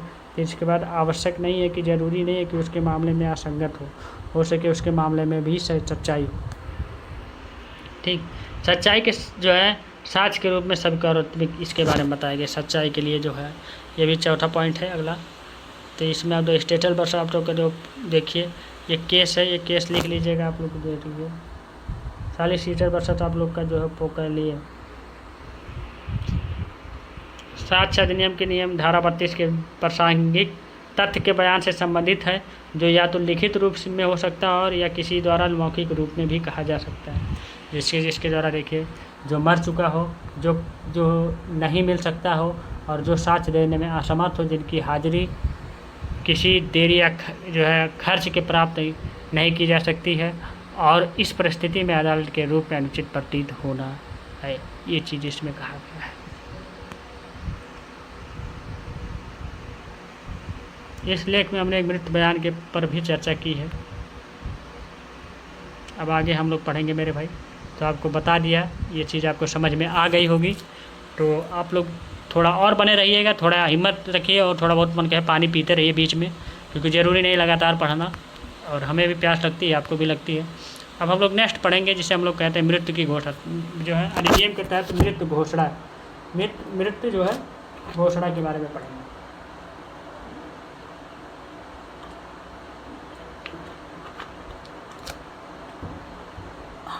चलिए अब स्टार्ट करते हैं मेरे भाई।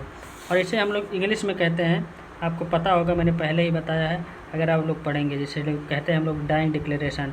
ये सेक्शन नंबर जो है 32 को जो है प्रेजेंट करता है, और इसको हम लोग पढ़ेंगे। भारतीय साक्ष्य अधिनियम की धारा 32 के प्रासंगिक तथ्य के बयान से संबंधित है, जो या तो लिखित रूप में हो सकता है या तो जो है किसी व्यक्ति द्वारा मौखिक रूप में हो सकता है। इसमें कुछ समझाने की बात है, या लिखित या मौखिक एविडेंस दो ही तरह से होता है। अब तो इलेक्ट्रॉनिक, जो मर चुका हो, जो नहीं मिल सकता, जो साक्ष्य देने में असमर्थ हो, जिसकी हाजिरी जो है बिना किसी देरी या खर्च के प्राप्त हो, ये चीज़ें इसमें कही। ये हमने उसी में पढ़ा दिया शायद, ये वहीं तक था बात। हाँ, प्रासंगिक ये हमारा इधर का था, लेकिन चलो ठीक है, कोई बात नहीं।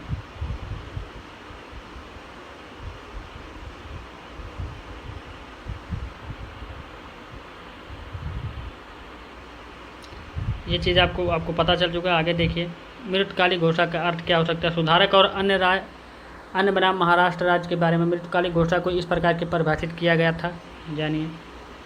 साक्ष्य अधिनियम की धारा 32 के उपधारा फर्स्ट के प्रदान करती है, जबकि किसी व्यक्ति द्वारा उसकी मृत्यु के कारण के रूप में बयान दिया जाता है या लेन देन की किसी भी परिस्थिति के रूप में उसकी मृत्यु हो जाती है तो प्रासंगिक तथ्य होने के नाते जो है स्वीकार है और प्रमाण के रूप में ऐसे बयानों को आमतौर पर मृत्युकालिक बयान के रूप में माना जाता है।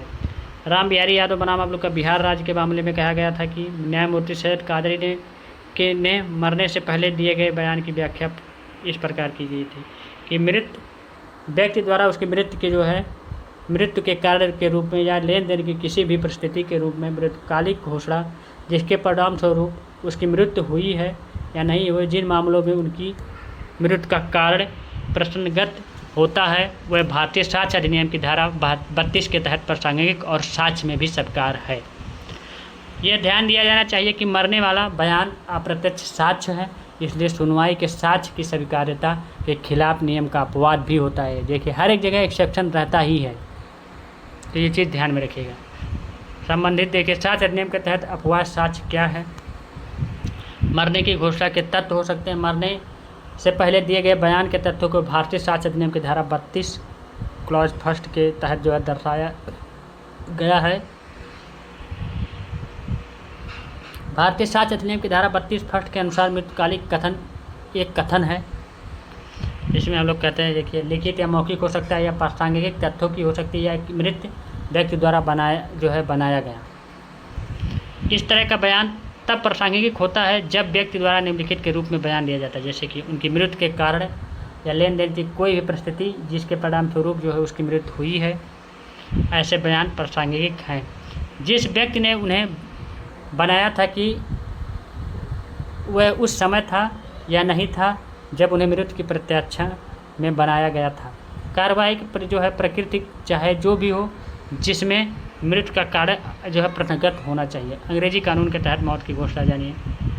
व्यक्ति को मृत्यु की उम्मीद में होना चाहिए और कार्रवाई की प्रकृति आपराधिक होनी चाहिए और अभियुक्त और हत्या या गैर जो है इरादतन हत्या का आरोप होना चाहिए, तब माना जाएगा इसमें मृत्यु की घोषणा। IPC की धारा 299 के अनुसार गैर इरादतन हत्या क्या है। पकाला नारायण स्वामी बनाम का सम्राट 1939 का प्रिवी काउंसिल का ये मामला है। मृतक को आरोपी की पत्नी 20 मार्च को पत्र मिला जिसमें उसने जो है अपने घर आने का निमंत्रण दिया था और मृतक 21 मार्च को अपनी पत्नी को पत्र की जानकारी देकर घर से निकला था, लेकिन 23 मार्च को मृतक 7 हिस्सों में कट कर एक ट्रक के मृत्यु मिल गया। मतलब एक ट्रक के नीचे उसका सर कट गया, सारे 7 हिस्सों में उसकी बॉडी कट गई। शव का जो है शिनाख्यात हो गई और आरोपी पर मुकदमा चला और उसे हत्या का दोषी ठहराया गया। इसमें ठीक, इसमें भी है वही चीज़। कंसराज बनाम आप लोग का पंजाब राज्य के मामले में कहा गया था, इसे आप लोग देख लीजिए। यह माना गया था कि मृतक का उसकी मृत्यु के कारण या लेन देन की परिस्थितियों से संबंधित बयान को उसकी मृत्यु का कारण बना वास्तविक लेन देन से पर्याप्त और स्पष्ट रूप से संबंधित होना चाहिए, ये भी कहा गया। मृत्यु घोषणा के साक्षिक मूल्य क्या हो सकते हैं। देखिए आपका नीमो मोरिएटर्स आपको प्रोसीम्यूटरवेंटरी के सिद्धांत पर स्वीकार की जाती है, जिसका अर्थ है कोई भी व्यक्ति अपना निर्माता से मुंह में झूठ के साथ नहीं मिलेगा। मरने से पहले दिया गया बयान ठोस सबूत होता है, ये भी जान लीजिए, उसे झूठ नहीं माना जा सकता और फैसले का एकमात्र आधार हो सकता है मृत्युकालीन घोषणा का प्रमाणिक शक्ति प्रत्येक मामले के तथ्यों को परिस्थितियों पर निर्भर करती है। ये जो परिस्थितियों के मामले होते हैं प्रत्येक मामले उस पर ही निर्भर करती है। अगर अदालत को लगता है कि ये सच है और स्वैच्छिक है तो आगे की पुष्टि की आवश्यकता नहीं हो सकती। अगर अदालत को लग सकता है कि ये ठोस सबूत है तो आगे क्या होगा, आगे कुछ होगा ही नहीं, वहीं जो है निर्णय आ जाएगा, वहीं जजमेंट आ जाएगा, वहीं सब सारी चीज़ें केस वहीं जो है डिस्क्लोज हो जाएगा। मृत्युकालिक घोषणा किसके लिए की जानी चाहिए ये भी जानिए। तो धारा 32 के फर्स्ट में यह निर्दिष्ट किया गया कि किसके लिए मृत्यु पूर्व कथन या किया जा सकता है। मरने से पहले का बयान किसी को भी दिया जा सकता है। ये एक दोस्त, रिश्तेदार, यहाँ तक कि जो है अजनबी भी हो सकता है। ये ध्यान दिया जाना चाहिए कि किसी अजनबी के लिए गए बयान में जो है गए मरने से पहले किए गए बयान की जो है तुलना में एक मजिस्ट्रेट के लिए जो है किए गए मृत्युकालिक बयान में उच्च संभावित बल होगा, उसमें भी वो ठोस सबूत मानेंगे। संकेतों के द्वारा मरने की घोषणा महारानी महारानी बनाम अब्दुल्ला के मामले में ये कहा गया था, इसको पढ़ लीजिएगा आप लोग जी, ठीक। 32 के अर्थ में ये सब सारी चीज़ें कह गई। देखिए आप स्क्रीनशॉट ले लीजिए मेरे भाई, ज़्यादा केस नहीं पढ़ाने लगे। वेटकाली घोषणा के रूप में FIR क्या होता है, महमूद इलामी बनाम उत्तर प्रदेश राज्य 1990 का एक केस है, इसको भी पढ़ लीजिएगा। अब आगे हम लोग देखेंगे। तो हमने करीबन 4 से 5 क्वेश्चन जो है कंप्लीट कर लिया, फिर अब और थोड़ा करिए, अब 1-2 क्वेश्चन और है, मैं उसमें उसे भी अच्छे तरीके से निपटा दूँ। मौखिक और दस्तावेजी साक्ष्य, जिसे हम लोग कह रहे हैं डॉक्यूमेंट्री जो है एविडेंस के बारे में हम लोग पढ़ेंगे। डॉक्यूमेंट्री एविडेंस क्या होता है, ओरल एंड डॉक्यूमेंट्री एविडेंस जो है सेक्शन नंबर 59 से लेकर के जो है आपका 78 तक दिया गया। ये थोड़ा बड़ा टॉपिक है, तो इसे ध्यान से पढ़िएगा और इम्पॉर्टेंट टॉपिक है, ये पूछेगा 200%।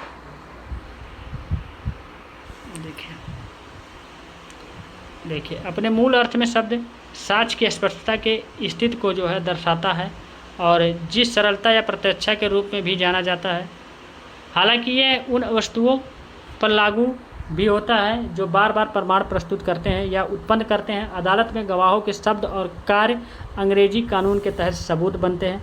मामले के तथ्य एक कानूनी मामले के वे पहलू है जो बेनिर्वाद हैं। यह प्रश्न में नहीं है मेरे भाई। एक जज या ज्यूरी को ऐसे तथ्यों का ट्रायल करने का काम सौंपा जाता है जो किसी भी अन्य तथ्य विवादित से स्वतंत्र होते हैं। तथ्यात्मक विवादों को साक्ष्य और नियमों दोनों का उपयोग करके सुलझाया जाता है। मतलब साक्ष्य और नियम जो भी रूल होते हैं, जो एविडेंस जो भी रूल होते हैं, उसको जो है हवाला दे करके जो है उस जो है विवाद को निपटाया जाता है और उसे सुलझाया। मौखिक साक्ष्य क्या है जानिए। मौखिक साक्ष्य का मतलब समझ सकते हैं। मौखिक साक्ष्य वह होता है जो बोले गए शब्द के इशारों या हरकतों तक जो है सीमित होता है। ये सबूत है कि गवाहों के व्यक्तिगत रूप से सुना या देखा गया और मौखिक गवाही हमेशा प्रत्यक्ष या सकारात्मक होनी चाहिए, यानी इसे मुद्दे पर महत्वपूर्ण तथ्य स्थापित करना चाहिए। मौखिक साक्ष्य को 1872 के साक्ष्य अधिनियम की धारा 3 में परिभाषित किया गया है। कोई भी बयान जिसे अदालत अधिकृत करता है या जांच के तहत जो है मामलों के बारे में जो है गवाहों द्वारा उसके जो है सामने किए गए या किए जाने की आवश्यकता होती है। मतलब मौखिक का मतलब ये कि मुंह से बोला गया जो भी एविडेंस, जो भी चीज़ें, जो भी या इशारों से कहा गया, तो वो सब सारी लिखावट उसमें नहीं होती, इसी को मौखिक साक्ष्य कहते हैं। मौखिक साक्ष्य कुछ भी है जो जांच के संबंध में अदालत में स्वीकार किया जाता है और परीक्षण के दौरान बुलाए गए किसी भी गवाह द्वारा व्यक्त किया जाता है। जो भी गवाह होगा, जैसे मान लीजिए कि आप हैं और हम हैं और एक लोग हैं, हम दोनों लोगों में, आप दोनों लोगों में झगड़ा हुआ, फिर इसके बाद हम देख रहे हैं और पता चल गया, अब अदालत गए, वो कोर्ट गया दूसरा पक्ष, फिर हमें भी बुलाया जाएगा कि तो मैंने देखा। तो यही मैं अपने हिसाब से बताऊंगा, वहाँ लिख करके नहीं बताऊंगा, वहाँ बोल करके बताऊंगा। वहाँ जैसे मूवी में देखे हैं, खड़ा होकर के जो है उसमें कटघरे में लोग वो कहते हैं कि हमने देखा, हमने दी, ये सब सारी चीज़ें किया, ये साक्ष्य गवाह हैं, इसे ही हम लोग कहते हैं। इसी तरह के जो है आपके जो मौखिक साक्ष्य होते हैं। धारा 59 मौखिक साक्ष्य द्वारा जो है तथ्यों का प्रमाण क्या होता है। दस्तावेजों और इलेक्ट्रॉनिक रिकॉर्डिंग की सामग्री के अपवाद के साथ सभी तथ्यों और घटनाओं को बोलकर या खुद को अभिव्यक्त करके मौखिक साक्ष्य के माध्यम से दिखाया जा सकता है। जब मतलब खुद को बोल करके दिखाया जा सकता है, बाकी इलेक्ट्रॉनिक मीडिया के द्वारा भी दिखाया जा सकता है। धारा 60 में मौखिक साक्ष्य प्रत्यक्ष होना चाहिए, ये भी कहा गया है। मौखिक साक्ष्य जो भी होगा वो प्रत्यक्ष होगा मेरे भाई, ठीक। मौखिक गवाही और धारा 60 के बीच सीधा संबंध है। पहले को पूरा करने के लिए दूसरे को पूरा किया जाना चाहिए।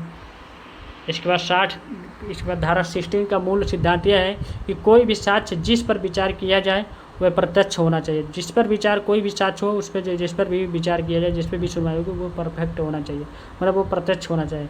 शब्द प्रत्यक्ष सभी प्रकार की अफवाह को बाहर करता है क्योंकि जरूरी शब्द इसके प्राथमिक घटक के रूप में कार्य करता है।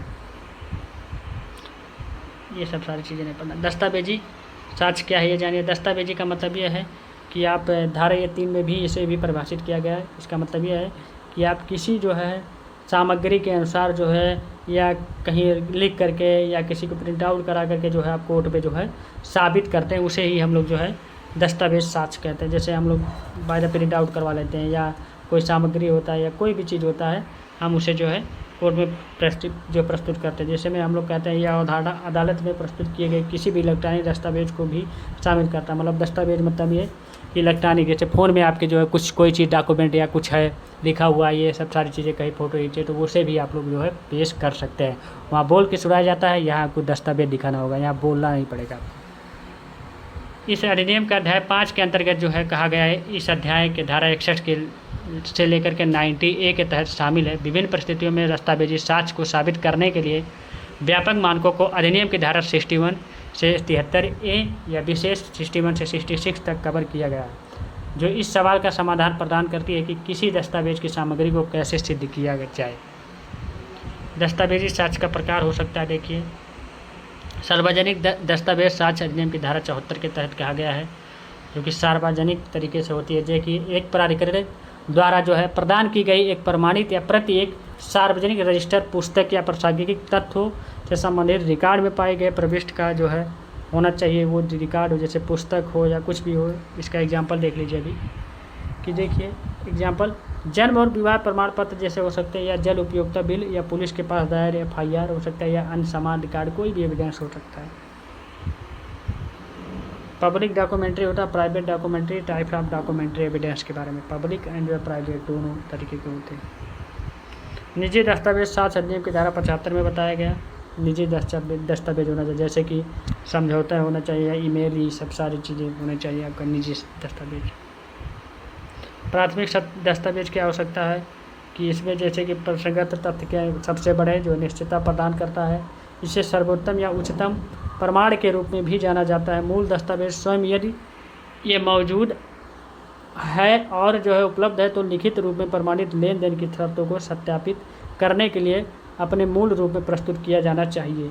धारा 64 के अनुसार ये सब सारी चीज़ें बताई गई और धारा 65 में भी बताई गई। उदाहरण के लिए देखिए कर्ता जिसमें कागजात को सहायक साक्ष्य द्वारा भी समर्पित किया जा सकता है। एग्जाम्पल लिखिएगा जरूर, और कुछ नहीं। 62 भी इसमें है। जब इन स्थितियों में आपको यहाँ पढ़ने की कोई ज़रूरत नहीं मेरे भाई, फुल वीडियो पढ़ा हुआ जाकर के पढ़ लीजिएगा। दूसरी व्याख्या के अनुसार मुद्रक जो है लिथोग्राफी या फोटोग्राफी जैसी एकल सुसंगत हो सकती है, फोटोग्राफी हो सकती है, या आपने ये चीज़ किया, ऐसा किया, वैसा किया, वो भी कोर्ट के सामने प्रस्तुत कर सकते हैं, वो भी माना जाएगा इसमें दस्तावेज में। जैसे कि एक की कॉपी किए गए जो है कोई प्ले कार्ड या कोई कॉपी किए गए जो प्ले कार्ड की सामग्री या प्राथमिक साक्ष्य माना जाता है, लेकिन मूल प्ले कार्ड के लिए जो है जैसे कैसेट वसेट होता है, ये भी सब सारी चीज़ें इसमें माने जाते हैं। पेन ड्राइव में कोई चीज़ हो वो भी माना जाएगा, इसमें आ जाएगा। माध्यमिक साक्ष्य शब्द द्वितीय साक्ष्य को भारतीय साक्ष्य अधिनियम 1872 की धारा 63 में परिभाषित किया गया है। द्वितीय साक्ष्य इस खंड का विषय है। यह 5 अलग अलग मदों पर जो है चर्चा करता है, जिन्हें सहायक साक्ष्य के रूप में मान्यता दी गई है। इस प्रकार है कागजात की प्रमाणित प्रतियाँ या मूल रूप से यांत्रिक रूप से निर्मित प्रांतियाँ होती चाहिए। और नेक्स्ट पॉइंट है, इसमें पूरा नहीं पढ़ने, मूल रूप से निर्मित या उसकी तुलना में, या दस्तावेज जिन पर उन लोगों द्वारा जो प्रति हस्ताक्षर किए गए थे, ये भी होना चाहिए। और इसके बाद अगला है किसी दस्तावेज की सामग्री का मौखिक विवरण होना चाहिए। इतना पॉइंट है मेरे भाई, तो ये 5 पॉइंटों पे ध्यान देना है आपको और इसके बारे में आपको पढ़ लेना है। देखिए मैं स्क्रॉल कर दिया हूँ, यहाँ पढ़ाऊँगा नहीं। निष्कर्ष इसका क्या निकलता है ये जान लीजिए। सबूत के मौजूद स्रोतों में मौखिक और लिखित गवाही दोनों शामिल है, लेकिन स्थिति और मामले के आधार पर जो है प्रत्येक की ताकत अलग अलग होती है। और दस्तावेजी साक्ष्य जो कि एक प्रकार का लिखित साक्ष्य है, विनिर्वाद रूप से जो है मौखिक साक्ष्य की तुलना में अधिक मजबूत और अधिक विश्वसनीय माना जाता है या माना जा सकता है। हालांकि अदालतों ने इन दोनों को ध्यान में रखते हुए क्योंकि कभी कभी दस्तावेजी सबूत के साथ किसी साक्ष्य या किसी तथ्य को साबित करना जो है संभव नहीं हो पाता है मेरे भाई, तो नतीजतन अदालत वहाँ पहुँच जाती है। उनमें से प्रत्येक समान रूप से महत्वपूर्ण है और उनकी व्याख्या से न्याय की बेहतर व्यवस्था के लिए द्वार खोल दिया जाता है। मतलब ये दोनों तरह के डॉक्यूमेंट्री एविडेंस या आपको जो है इलेक्ट्रॉनिक मीडिया या आप मौखिक रूप से जो एविडेंस होते हैं, जो भी जो है साक्ष्य होते हैं, इन दोनों से जो है पता चलता है कि इस केस के बारे में जो क्या सच्चाई है, क्या हकीकत है, क्या गलत है, सब सारी चीज़ें तो समझ में आया होगा मेरे भाई। अब आगे देखिए, आगे हम लोग पढ़ेंगे।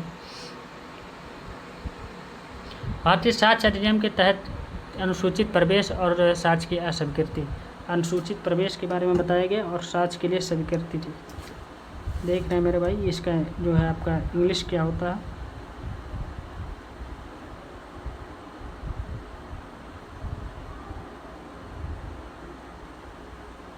हाँ, इसके बारे में जैसे हमने इम्प्रॉपर एडमिशन जैसे हम लोग कहते हैं, या एंड रिजेक्शन एविडेंस के बारे में ये हम लोग पढ़ लेंगे। धारा 167 ये बहुत इंपॉर्टेंट, इसी से रिगार्ड होता है। स्वीकार होने के लिए साक्ष्य कानूनी रूप से प्रासंगिक होना चाहिए और प्रवेश साक्ष्य अधिनियम के अनुपालन में किया जाना चाहिए और प्राप्त किया जाना चाहिए। भारतीय साक्ष्य अधिनियम की धारा 167 साक्ष्य की अनुचित या स्वीकृति या अस्वीकृति के लिए कोई नया परीक्षण नहीं के बारे में बात करती है। इसे कहते हैं मेरे भाई अनुचित प्रवेश या साक्ष्य की अस्वीकृति एक नया परीक्षण रूप करने या किसी निर्णय को उलटने का आधार नहीं है। ये पॉइंट है। अगला पॉइंट है, ये निर्णय को सही ठहराने के लिए पर्याप्त सबूत थे। अगर सबूत को खारिज कर दिया गया तो प्राप्त किया गया था, जो प्राप्त किया गया सबूत था वो उसे खारिज कर दिया गया। अस्वीकार किए गए जो है एक अनुचित तरीके से प्रस्तुत किए गए साक्ष्य इतने महत्वपूर्ण नहीं होने चाहिए कि अगर इसे स्वीकार किया जाता है तो निर्णय अलग हो सकता है, तो इस तरीके का नहीं होना चाहिए। इसलिए यदि साक्ष्य के अनुचित इस कारण यह साक्ष्य के प्रवेश के आधार पर अपील दायर की जाती है तो अपीलकर्ता को यह साबित करने में सक्षम होना चाहिए मेरे भाई कि ये सही है, हकीकत है, अगर दोबारा अपीलकर्ता को अपील मिलता है तो। साक्ष्य का अनुचित प्रवेश या बहिष्करण था और न्याय का मजाक उड़ाया गया था। ये चीज़ें सारी चीज़ें इसमें बताया। यह धारा फौजदारी और दीवानी दोनों मामलों में लागू होते हैं। सिविल मामलों में अनुचित प्रवेश या साक्ष्य स्वीकृति के प्रभाव हो सकते हैं। दीवानी मामलों में यह जो है बहुत स्पष्ट है कि जहाँ किसी निर्णय को सही ठहराने के लिए पर्याप्त सबूत है, यह महत्वहीन है और साक्ष्य को स्वीकार किया गया है या खारिज कर दिया गया है, एक साथ एक परीक्षण शुरू करने की आवश्यकता नहीं है मेरे भाई, इसमें बताया गया। धारा 167 निर्णय का उल्टा वाक्यांश का उपयोग करती है और निर्णय केवल एक अपीलीय अदालत द्वारा उल्टा जा सकता है। इसका अर्थ है कि यह धारा अपीलों पर लागू होता है। समझ गए आप। अब्दुल रहीम बनाम आप लोग का राजा सम्राट के मामले में कुछ कहा गया था कि अस्वीकार्य जो है साक्ष्य की स्वीकृति एक नए परीक्षण के लिए वास्तविक आधार नहीं है। अस्वीकार्य साक्ष्य की स्वीकृति निर्णय को आपस्त करने का आधार नहीं है, ये भी जान लीजिए। तीसरा पॉइंट इसमें कहा गया कि बशर्ते कि निष्कर्षों का समर्थन करने और उसी निर्णय पर पहुंचने के लिए अन्य सबूत हो। मैसूर राज बनाम आप लोग का जो है संपगीर मैया के मामले में कर्नाटक उच्च न्यायालय ने कहा है कि स्वीकार साक्ष्य की जो है स्वीकृति की तुलना में अस्वीकार साक्ष्य की जो है स्वीकृति कम हानिकारक है। देखिए, क्योंकि पूर्व मामले में फैसला सुनाते समय जो है अनुचित रूप से स्वीकार किए गए साक्ष्य को विचार से बाहर रखा जा सकता है। नेक्स्ट पॉइंट है, लेकिन बाद के मामले में गलत तरीके से खारिज किए गए साक्ष्य को अगले की कार्यवाही का सहारा लेकर ही दर्ज किया जा सकता है। ये भी कहा गया। ये गलत तरीके हैं से स्वीकृति साक्ष्य के आधार पर ट्रायल कोर्ट द्वारा निर्णय लिया जाता है। ऐसे सबूतों को अलग रखा जाना चाहिए और देखना चाहिए कि वे प्रासंगिक है। यदि निर्णय केवल ऐसे गलत स्वीकृति साक्ष्य पर आधारित है तो इसे उलट दिया जाना चाहिए। ये चीज़ इसमें कहा गया। आपराधिक मामलों में अनुचित प्रवेश या साक्ष्य के स्वीकृति का प्रभाव हो सकता है। यह धारा आपराधिक मामलों पर भी लागू होगी, जैसा कि जो है अब्दुल रहीम बनाम आप लोग का राजा सम्राट के मामले में बॉम्बे हाईकोर्ट ने कहा था। ठीक, इसको पढ़ लीजिएगा। यह मतलब है कि मामले में अपील पर उच्च न्यायालय अनिश्चित है। अगर एक तथ्य गायब था या एक निश्चित प्राधिकरण की राय या निर्णय वही होगा या नहीं, उच्च न्यायालय हस्तक्षेप करता है, लेकिन केवल तभी जो है जब यह पूरी तरह से निश्चित हो कि कोई अन्य निर्णय नहीं होता है। उस मामले में उपरोक्त जो है अप्रासंगिक परिस्थितियों आदेश को जो पूरी तरह बर्बाद कर देगी, जैसा कि मदन लाल बनाम आप लोग का प्रिंसिपल HBT संस्थान में जो है कहा गया। इस पर अब्दुल रहीम बनाम आप लोग राजा सम्राट के मामले में कहा गया। ये सब सारी चीज़ें हैं। साक्ष्य की स्वीकृति है नारायण बनाम आप लोग का पंजाब राज्य, इसको पढ़ लीजिएगा मेरे भाई। न्यायाधीश ने कहा धारा इस हिसाब से। अब इसका निष्कर्ष निकलता है कि अदालत में किसी के मामले को स्थापित करने के लिए साक्ष्य की ही एकमात्र तरीका है। न्याय अंधा होता है मेरे भाई, कानून अंधा होता है। सही बात, साक्ष्य ही ऐसा एक तरीका है कि आप जो है उससे बच सकते हैं, उस जो है चीज़ों से बच सकते हैं, उस जो है पनिशमेंट से बच सकते हैं, न्यायालय से बच सकते हैं। यही चीज़ इसमें जो कहा गया है। सबूत के बोझ की अवधारणा हो सकती है। आगे देखिए, इसके बाद हम पढ़ेंगे। इसमें आप लोग का है जिसे बर्डन ऑफ प्रूफ हम लोग कहते हैं। ये न्यू टॉपिक है, इसे ध्यान से देखिए। भारतीय साक्ष्य अधिनियम के सबूत के बोझ शब्द को जो है परिभाषित नहीं करता। हालांकि सरल शब्दों में सबूत का बोझ उन तथ्यों को स्थापित करने के लिए कानूनी आवश्यकता या पार्टियों की जिम्मेदारी को संदर्भित करता है जो अदालत को उनके पक्ष में निर्णय लेने में सहायता करेंगे। इसलिए एक मुकदमे में एक तथ्य को साबित करने का कर्तव्य सबूत के बोझ के रूप में जाना जाता है। एविडेंस ही मेन होता है मेरे भाई, कोई भी मुकदमा हो, कोई भी चीज़ हो, अगर आप लड़ रहे हैं कोई भी केस, तो सबूत ही मेन होता है। सबूत से ही साबित होता है कि आप निर्दोष है कि नहीं है। आवश्यकताओं को भारतीय साक्ष्य अधिनियम के अध्याय जो है 7 में शामिल किया। भारतीय साक्ष्य अधिनियम 1872 के तहत धारा 101 से 103 सामान्य रूप से सबूत के बोझ को निपटती है, जो कि 104 से 106 में स्थित निपटती है, जहां सबूत का बोझ विशिष्ट रूप व्यक्ति पर रखा जाता है। लेकिन ओनस प्रोगंडी और जो है फैक्टम प्रोबंस की अवधारणा सबूत के बोझ के अंतर्निहित सिद्धांतों को शामिल करे। ओनस प्रोबांडी जो है एक सामान्य नियम है जिसे साबित करने के लिए जो है सकारात्मक जो है पर जोर देने वाली व्यक्ति की आवश्यकता होनी चाहिए, होती है। इसमें मेरे भाई सकारात्मक थिंकिंग होना चाहिए, तभी आप जो है कोर्ट में जो है एविडेंस को जो है सही साबित कर सकते हैं। एक व्यक्ति जो एक सकारात्मक रुख रख सकता है, उसको दायित्व होता है, और दायित्व पार्टी पर जो विशिष्ट तथ्य के साथ अपने मामले को सबूत या मजबूत करने की मांग कर रही है, जिसके बारे में कहा जाता है कि वह जागरूक है। फैक्टम प्रोबेंस और जो है फैक्टम प्रोबंडम के बारे में ये चीज़ बताया गया है, धारा 6 के नियम में कहा गया। ये इसमें कुछ करना नहीं। आपराधिक कानून के मामले यहाँ से पढ़ते हैं हम लोग, यहाँ से जानते हैं। आपराधिक कानून के मूल आधार के अनुसार अभियुक्त को तब तक निर्दोष माना जाना चाहिए जब तक कि जो है उस न्यायालय में उसके खिलाफ जो है दोषी साबित ना हो जाए, मतलब वो साबित ना हो जाए कि इन्होंने क्राइम किया, जब तक उसे जो है निर्दोषी माना जाता है। ये चीज़ इसमें कहा गया। राजस्थान राज्य बनाम आप लोग का शेर सिंह के जो है मामले में कहा गया, 1994 का मामला है। ये माना गया था कि आपराधिक कार्रवाई में अभियोजन साक्ष्य से पहले बचाव पक्ष के साक्ष्य की जाँच करना गैर कानूनी था। आपराधिक मुकदमे में अभियोजन पक्ष सबूत का भार वहन करता है। अभियोजन पक्ष को एक उचित संदेह से परे दिखाना चाहिए। ये भी जरूरी है कि प्रतिवादी दोष है जब तक कि अभियोजन अन्यथा साबित ना हो जाए, अन्यथा मानेगा कि अभियुक्त निर्दोष है। मोहम्मद जो है अलमुद्दीन बनाम आप लोग का असम राज्य में भी माना गया 1992 के मामले में। ये चीज़ इसमें कही गई, इसको आप लोग पढ़ लीजिए। देखिए जर्नैल सिंह बनाम आप लोग का पंजाब 1996 का जो है यह स्थापित किया गया था कि यदि अभियोजन पक्ष अपने बोझ को पूरा करने के लिए पर्याप्त सबूत जो है पेश करने में विफल रहता है, तो वह अभियुक्त द्वारा जो है अपने बचाव को समर्थन में प्रस्तुत साक्ष्य पर भरोसा नहीं कर सकता। मतलब उस अपने बचाव को जो है प्रस्तुत करने में एविडेंस जो है उसके पास कम पड़ रहे हैं, तो वो नहीं माना जाएगा कि आपने एविडेंस पास किया है, प्रस्तुत किया कि नहीं माना जाएगा। ये माना जाएगा कि एविडेंस आपका जो है ख़राब है।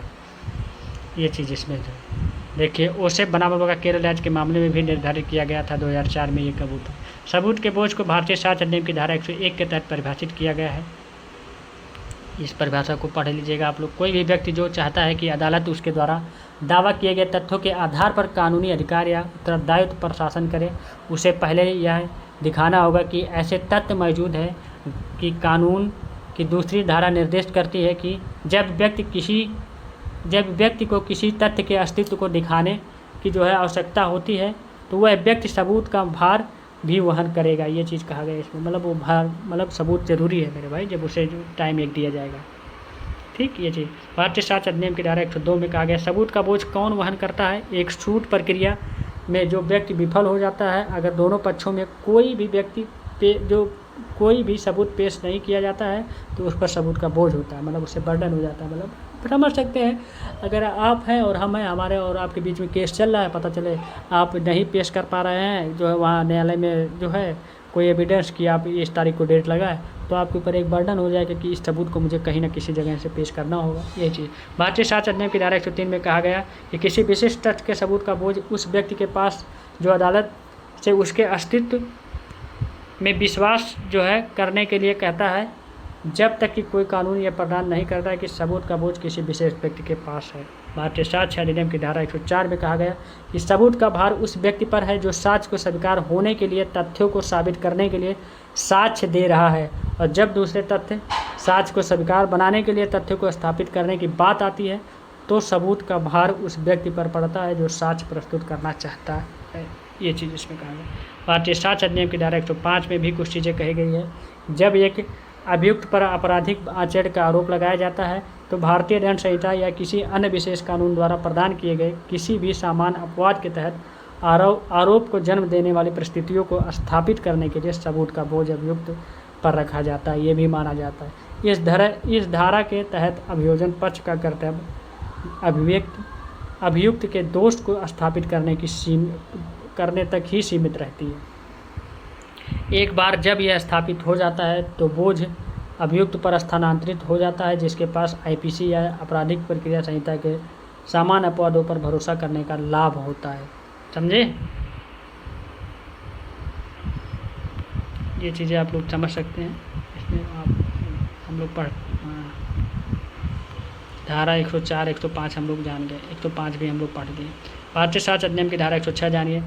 सभी बोधगम्य तथ्यों पर स्थापित करना आसान बनाकर और असंभव को साबित करने के बोझ को हटाकर और अभियुक्त के पक्ष में जो है निष्पक्ष सुनवाई की अवधारणा की आगे बढ़ाती है। इसके अतिरिक्त या अभियुक्त को घटनाओं के क्रम में निकाले गए तथ्यों के अनुमान को चुनौती देने की अनुमति देता है। हालांकि यह देखा गया है कि अभियोजन पक्ष इस खंड का फायदा उठाता है और कानूनी बोझ को स्थापित करने के लिए अपनी जिम्मेदारियों से बचने का प्रयास करता है। ये भी चीज़ें होती हैं। सबूत के बोझ के जो है तले जो है उपधारणाओं की अवधारणा होती है। इसमें चीज़ें आप पढ़ लीजिएगा, इसको पढ़ाने का वो नहीं है। जान लीजिए। दस्तावेजी साक्ष्य कई अनुमानों के अधीन है। अनुमानों को 3 प्रकारों में विभाजित किया जा सकता है, जैसे तथ्यात्मक अनुमान कहा जाता है, कानूनी अनुमान या मिश्रित अनुमान। ये 3 अनुमान है, आप लोग पॉइंट नोट कर लीजिए, ये 3 ही इंपॉर्टेंट। जब किसी मूल दस्तावेज के प्रमाणित प्रति न्यायालय में प्रस्तुत की जाती है तो अधिनियम की धारा 79 के तहत 79 के अनुसार कानून यह मानता है कि प्रतिलिपि मूल साक्ष्य की वास्तविक प्रति है और अदालत प्रति मतलब जो फोटोकॉपी। अदालत यह अनुमान लगाएगी कि अधिनियम की धारा 85 के अनुसार अदालत के समक्ष जारी जो है मुक्तनामा वास्तविक जो है अधिकृत व्यक्ति द्वारा जो है जारी किया गया है। ये हो सकता है। पश्चिम बंगाल राज्य बनाम आप लोग का उम्र के मामले में कुछ चीज़ें कहा गई है, इसको पढ़ लीजिएगा, आप लोग स्क्रीनशॉट ले लीजिए। ठीक, फिर मेरे भाई इधर चला गया, सॉरी कोई बात नहीं, 1 सेकंड। हम लोग आगे पहुंच गए थे करीबन।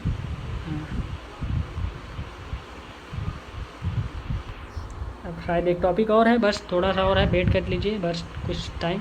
इतना अगर आप पढ़ लिए, वास्तव में कह रहा हूँ आपका सेमेस्टर एग्जाम 110% नहीं 200% निकल के आएगा और बढ़िया नंबर लेके आएंगे। जैसे मैं नेक्स्ट बार पढ़ाया था, आप लोग पढ़ के गए थे और अच्छा नंबर आया था। तो हम लोग यहाँ पहुँचे थे। इसके निष्कर्ष क्या निकलते हैं जानिए।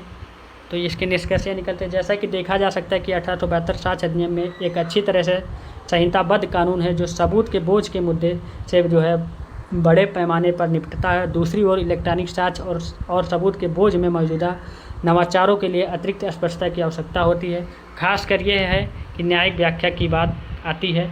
हमारी आपराधिक जो है न्याय प्रणाली में कई मामलों में एक सफल सजा नहीं हुई है। विशेषज्ञों के अनुसार निर्दोषता की धारणा और मानसिक जो है पहलू दिखाने की दायित्व पर अदालतों का पारंपरिक दृष्टिकोण होना दोष देना है। ये चीज़ें होना चाहिए मेरे भाई, इसमें चीज़ें कहा गया है और इसमें उल्लंघन करने वाले रुझानों को उलट दिया जाना चाहिए। हालांकि ये गारंटी देना महत्वपूर्ण है कि यह घटनाक्रम निष्पक्ष अधिकारियों के रूप में न्यायाधीशों की सत्यनिष्ठा और प्रतिष्ठा के खतरे में नहीं डालती है।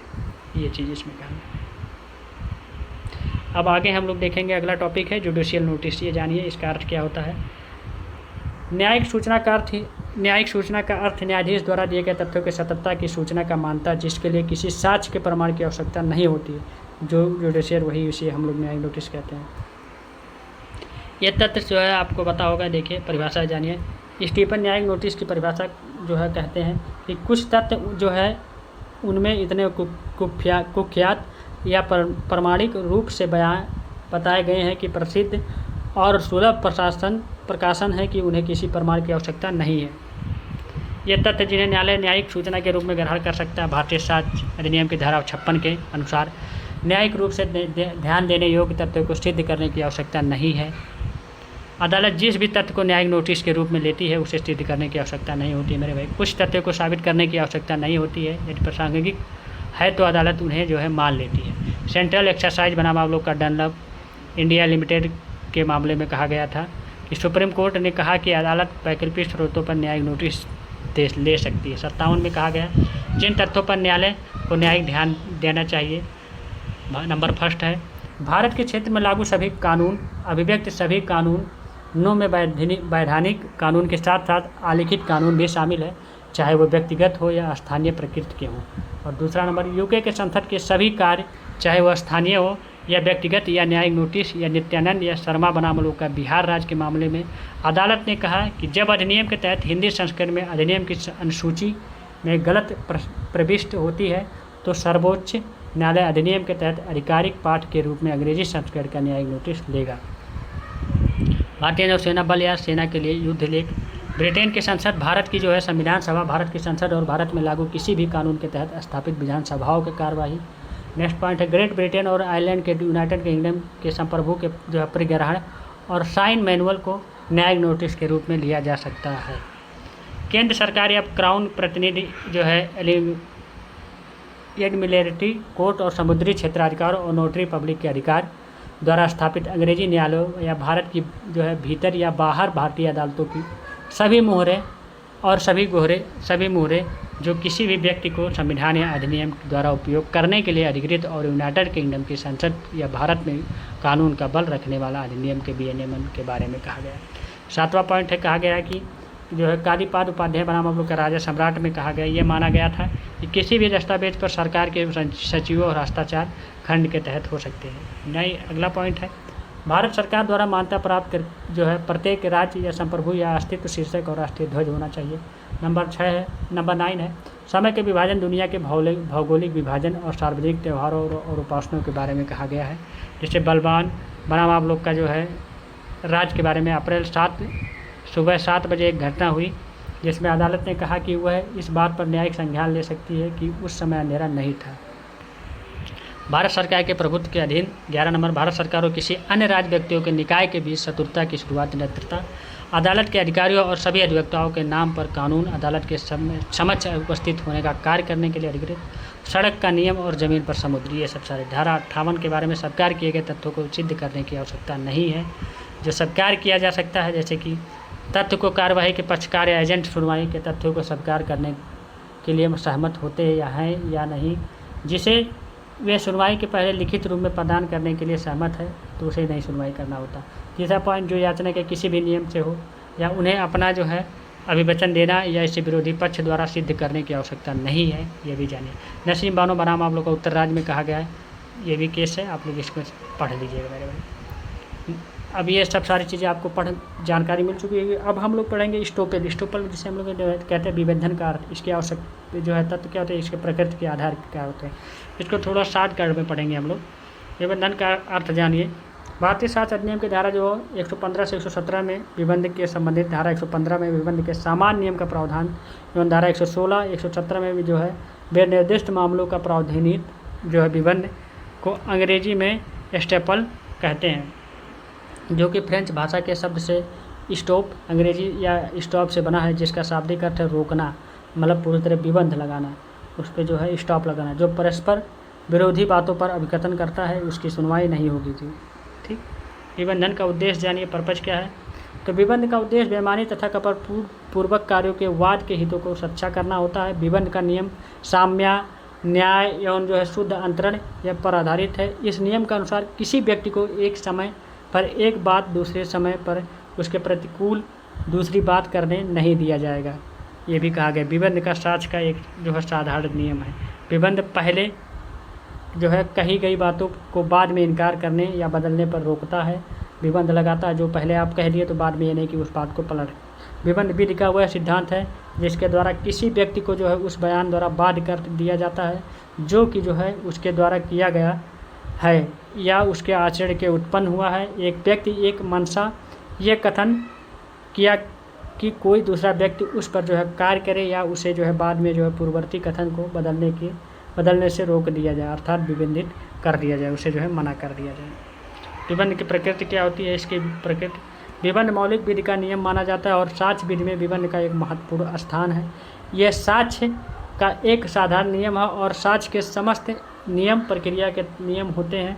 और यद्यपि विबंध साक्ष्य का नियम, परंतु विबंध को साक्ष्य का सारभूत नियम जो है समझा जाता है, अर्थात विबंध की संपूर्ण कल्पना के अनुसार ठीक प्रकार से विबंध को मौलिक विधि का नियम माना जाता है। भारतीय साक्ष्य अधिनियम में विबंध का नियम पूर्ण रूप से जो है समाविष्ट नहीं है। हमारे देश के अन्य अधिनियम में विबंध का नियम पूर्ण रूप से जो है समाविष्ट नहीं है।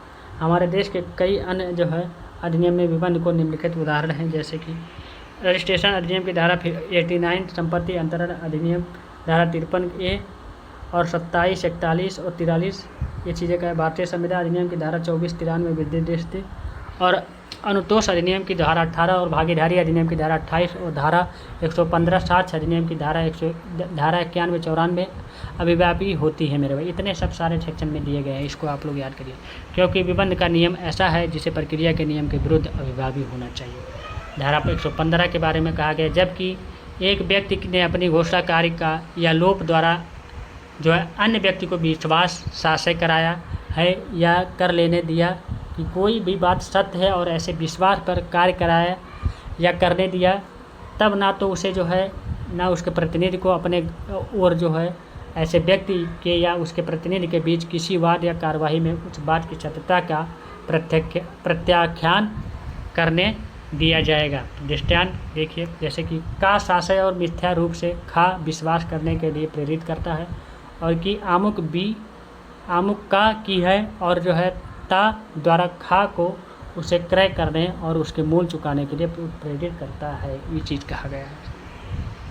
ठीक, निबंधन का सिद्धांत, ये सिद्धांत जो है पिकट बनाम आप लोग का CS 1937 पर आधारित है। इस बात में पूरी तरह इसके बारे में कहा गया, न्यायालय ने क्या कहा, ये सब सारी चीज़ें न्यायालय ने क्या कहा जान लीजिए। जब कोई व्यक्ति जो है किसी दूसरे को अपने शब्दों या आचरण द्वारा जानबूझकर ये विश्वास कराता है कि यह एक वस्तु स्थिति सही है और उसे विश्वास पर जो है कार्य करने या अपनी स्थिति में कोई परिवर्तन करने के लिए फुसला लेता है, तो प्रथम व्यक्ति को ये नहीं कहने दिया जाता है कि उस समय कोई अन्य वस्तु अस्तित्व में था या थी। इस धारा में समोविशिष्ट सिद्धांत साम्यता का नियम नहीं है, बल्कि यह साक्ष्य का नियम और न्यायालयों में लागू किया जाता है। इसके बारे में तो ये सब सारी चीज़ें पढ़ने की कोई ज़रूरत। विबंध है कि सिद्धांत का जो अवलंब लेने के 3 शर्तों का पूरी तरह जो है पालन करना होगा। एक व्यक्ति द्वारा अन्य जो है व्यपदेशन है, अन्य व्यक्ति के जो है कथित जो है व्यपदेशन के आधार पर जो है कार्य किया गया। और तीसरा पॉइंट है, ऐसा कार्य उस व्यक्ति के हितों के लिए हानिकारक हो जिसके व्यपदेशन किया वहाँ भी जहाँ भी प्रथम 2 शर्तों की पूरी हो गई हो, और किंतु तीसरी ना पूरी होती तो विबंध के सिद्धांत के जो है अवलंबन लिए जाने के लिए कोई गुंजाइश नहीं होती है। 11 बराम आप लोग का धनसुख लाल 1965 के मामले में सुप्रीम कोर्ट ने ये चीज़ कही थी मेरे भाई। निबंध के शर्तों के बारे में बात किया गया, तो इसमें बहुत शर्तें हैं मेरे भाई। व्यपदेशन होना चाहिए कि इसमें शर्त है, तो इसमें जो है शर्त को 2 भागों में बांटा गया है। किसी जो है वस्तु स्थिति के सत्य होने के बारे में व्यपदेशन होना चाहिए, और जिस व्यक्ति को ऐसा व्यपदेशन किया गया है इसके आधार पर अपनी स्थिति को जो है परिवर्तित किया होना चाहिए। ये सब सारी चीज़ें इसमें कहा गई। ठीक, इसमें केस है, देखिए श्री कृष्ण बनाम आप लोग का कुरुक्षेत्र यूनिवर्सिटी 1976 का ये मामला सुप्रीम कोर्ट ने कहा था। और देखिए नाभा किशोर बनाम आप लोग का जो है उत्कल यूनिवर्सिटी 1978 के बारे में भी इस केस में कहा गया था। इस केस का स्क्रीनशॉट ले लीजिए और आप लोग पढ़ लीजिएगा। और आप लोग जो है यहाँ भी एक केस था मेरे भाई, यहाँ मैंने छोड़ दिया, देखिए आचार्य द्वारा व्यपदेशन उदाहरण। ये इसमें जो है आप लोग का शरद चंद्र दे बनाम आप लोग का गोपाल चंद्र लाहा 1892 का ये केस था। तो मेरे भाई ये वीडियो पूरा जो है मैराथन क्लासेस आज समाप्त हो चुका है। अब ऐसे ही आप लोग के अदर सब्जेक्ट भी आएंगे, आप लोग बने रहिए मेरे साथ और ऐसे ही बने रहिएगा। और वीडियो अच्छा लगा हो तो लाइक करिएगा और अधिक से अधिक लोगों के बीच में शेयर करें, और चैनल पर नए हो तो सब्सक्राइब करिएगा बेल आइकन में। Thank you, tata, take care, bye bye, best of luck. हम लोग मिलेंगे नेक्स्ट वीडियो में नेक्स्ट के साथ।